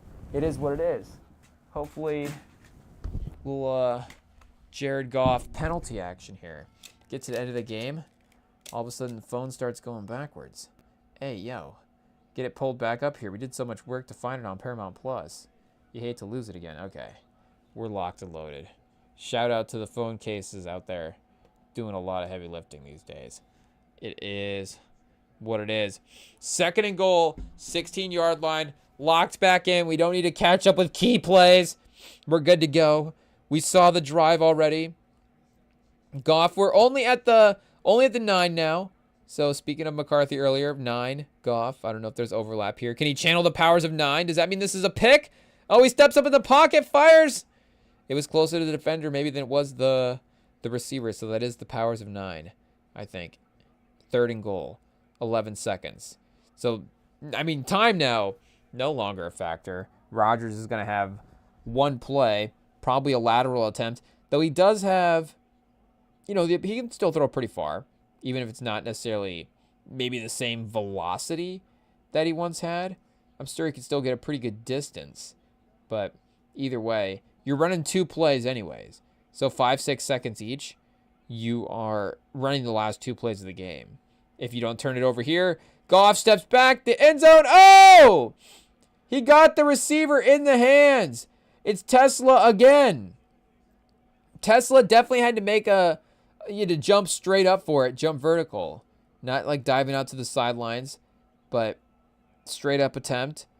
Good leap, easy enough catch. Good wrap-up tackle around, getting him around the waist, dragging him to the ground, even getting one arm on kind of the shoulder and bicep, pulling it away. That honestly might have been what saved the play, because that seemed more catchable than the other one that dropped earlier that we were mentioning, and the protection there that the defender is great. So whoa, hey yo, 4th and goal.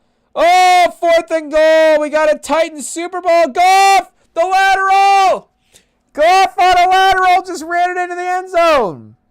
Whoa. I don't know if this play is going to count because there was a penalty flag, and I think maybe that's why they were able to get that to go. But it was still exciting. It was happening nonetheless. I mean, Amon-Ra might have even gotten tackled when he lateraled it. You just got to keep going, just in case. Just in case they go, there is no call on the penalty. There is no call on the play for anything. Amon-Ra wasn't tackled. The lateral is legal, and Jared Goff is in the end zone. Just in case that is the scenario, you do have to execute the play, I guess. It is what it is.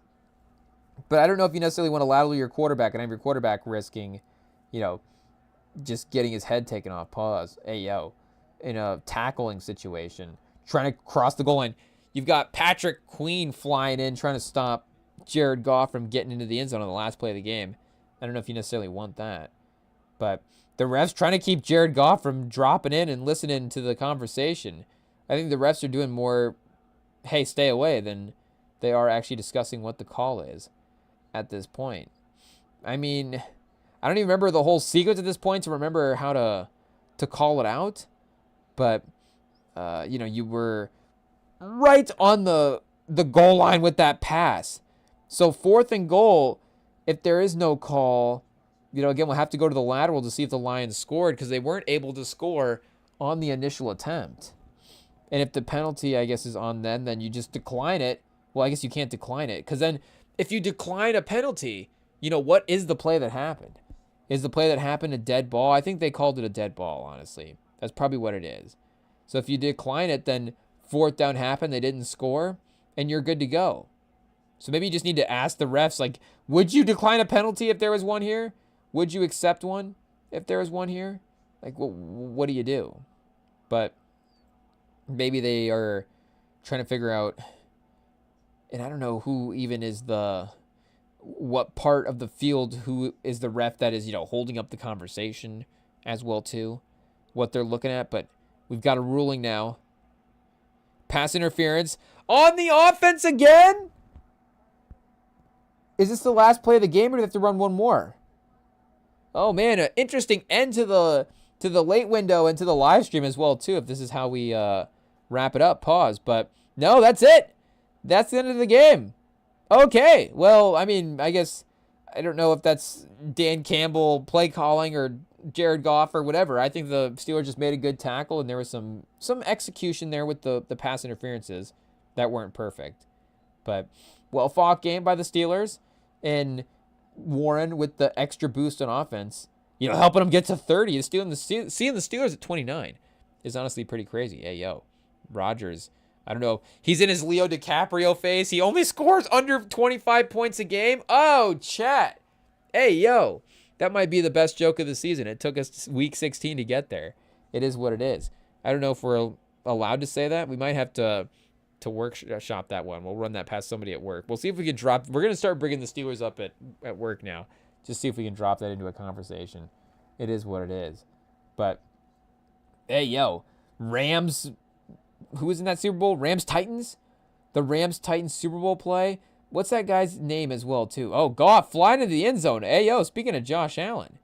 I mean, I think he was thinking, what would Josh Allen do in that moment? And just kind of dived in the end zone. So, Amon-Ra, the aggressive push-off on the corner is what they're going to call him for there. And, at the end of the day, he pushed off too aggressively. He pushed himself out of the end zone is what ended up happening. Oh, chat, we're firing on all cylinders right now. We can't end on that. We can't end now. We're cooking. Hey, yo, the jokes. Hey, was this Saturday night or Sunday night? What's going on here, chat? See, 3 in a row. 3 in a row. And we don't even have a writer's room. This is crazy. Fourth quarter, do we just watch Brunson versus Norman Powell battle it out? We may. It's not going to be a long conversation, but we may have to watch that while we have a couple of it's just the rest of life we have to go take care of. Hey, yo, it is what it is. Meal prep Sundays, chat. Shout out. Fun times. And of course, family in town. I guess, do we meal prep or do we go see our cousins? Hey, yo, it is what it is. A decision that I guess we have to make now as an adult. But, yeah, we'll go make that decision now. Probably end up watching Brunson and Norm Powell and meal prepping and watching college football and hanging out. It is what it is. Or college football, NFL. Hey, yo, we're getting confused. I'm just thinking of Saturday night again with the jokes that we're having. It is what it is. But, yeah, we'll be back later this week. I know we'll be on 2 times this week. Typically, if you're new to the pod, typically the schedule is a little Sunday, Tuesday, Friday live streaming schedule. But with family in town, if we go live maybe tomorrow night and then, maybe Friday at that point, I don't know. Maybe the easiest thing to do is just go live Christmas night. It is what it is. But when do the Spurs play on Christmas? Because we're going to just be locked away in a closet for that one anyways. It is what it is. Whoa. Hey, yo. But if it's a late game, early Christmas and then Spurs watch live stream. Oh, no, they've got the 1:30. Yeah, that'll be lunch. That'll be Christmas lunch. Rockets-Lakers, though. Not bad. People are criticizing Mavs-Warriors as a matchup, and, I get it, but Rockets-Lakers, Mavs-Warriors, I think these are honestly all kind of the same. These are all kind of the same. 11 a.m., Knicks-Cavs. I heard Simmons complaining about that one. In theory, you could have Mitchell and Brunson still having a great game. The Knicks do play close games. So it would really be the Cavs just being so disastrous that, and at 14-15, not off the table. But can we flex these games around? I guess the Lakers are the Lakers, so you have to put them in prime time. But that Spurs game should be the 7 o'clock game. Hey, yo, Wemby versus Shea is the primetime matchup. Though, I'm sure Luka and Amen Thompson won't disappoint. But the Lakers didn't have Austin Reeves the other night. And what was the score of that game? Let's see if we can look that up. Hey, yo, Austin Reeves might be the MVP in the NBA at this point with the way the Lakers looked. But the NBA, honestly, as well, too, might have been the biggest winner for today because of the fact that some of these Christmas game matchups that the NFL is going to throw it against them are not going to match up against the... it is what it is. Objectively, the NBA slate is better than the NFL slate for Christmas. I know we've only had, 2 Christmases of them competing, so I don't know if there's a history to compare the slates, but this year, the NBA has the better slate of games. Not saying it's going to get better ratings. The NFL will get better ratings. It's the NFL. It is what it is. But I'm just saying, from a conversational sports world standpoint, the NBA is the more must-watch sport on Christmas Day. Not because it's the NBA's day. Just saying, if you're going to say, hey, let's try to match you with their own sport over here, whatever, It's like we're still giving you pause, the best of the best on that day. And maybe it's the time of the season as well too.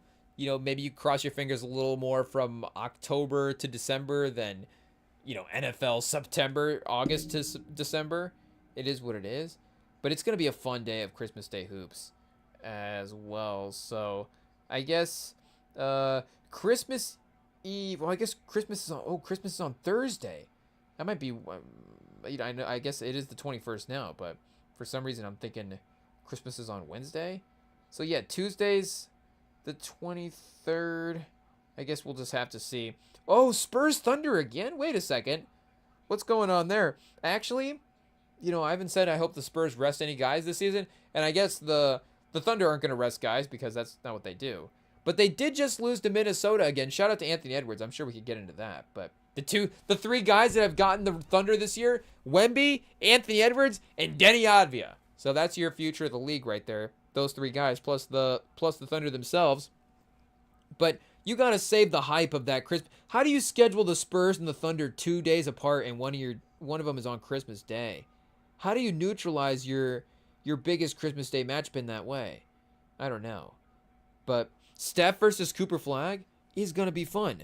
Brunson versus Mitchell hopefully is fun. Jokic versus Edwards. Edwards, with the way he played against the Thunder, showing that he can take this team to play against any level, should be fun. And then, like we're saying, I guess LeBron versus Durant. Hey, yo, what are we sitting over here talking about? Luka versus Amen Thompson for and Austin Reeves versus, Austin Reeves versus Reed Shepard. I almost called him Austin Reed. But, yeah, I guess LeBron and Durant there is probably a pretty good headlining story as well, too. So, I guess LeBron and Durant, they can be in prime time for one more year. It is what it is. Shea and Wemby will be in prime time for the next couple of years. But we'll be watching them either way. We'll be back later this week and hanging out, watching hoops. Maybe some other Christmas stuff involved as well, too. I don't know. Rem and Sam gift exchange. We'll see what happens there. But, yeah, thank you guys, of course, for jumping on with us tonight. And we will, like I said, see you later. But usually Monday or take two. Usually Sunday, Tuesday, Friday is the schedule. So I guess you'll just have to subscribe to see if it changes a little bit this early week or early part of the week. But we should be back for sure Friday, and we'll definitely be live 2 more times this week as well too. But hopefully you're all enjoying your holidays. Hopefully you're all enjoying your rest of your week, rest of your day, rest of your time, chat. Hey, yo, just keep having a good time out there. I guess if it's cold where you're at, stay warm. I don't know. What do you say during the holidays to people when you're ending a conversation? You say, see you later. It is what it is. So we will catch you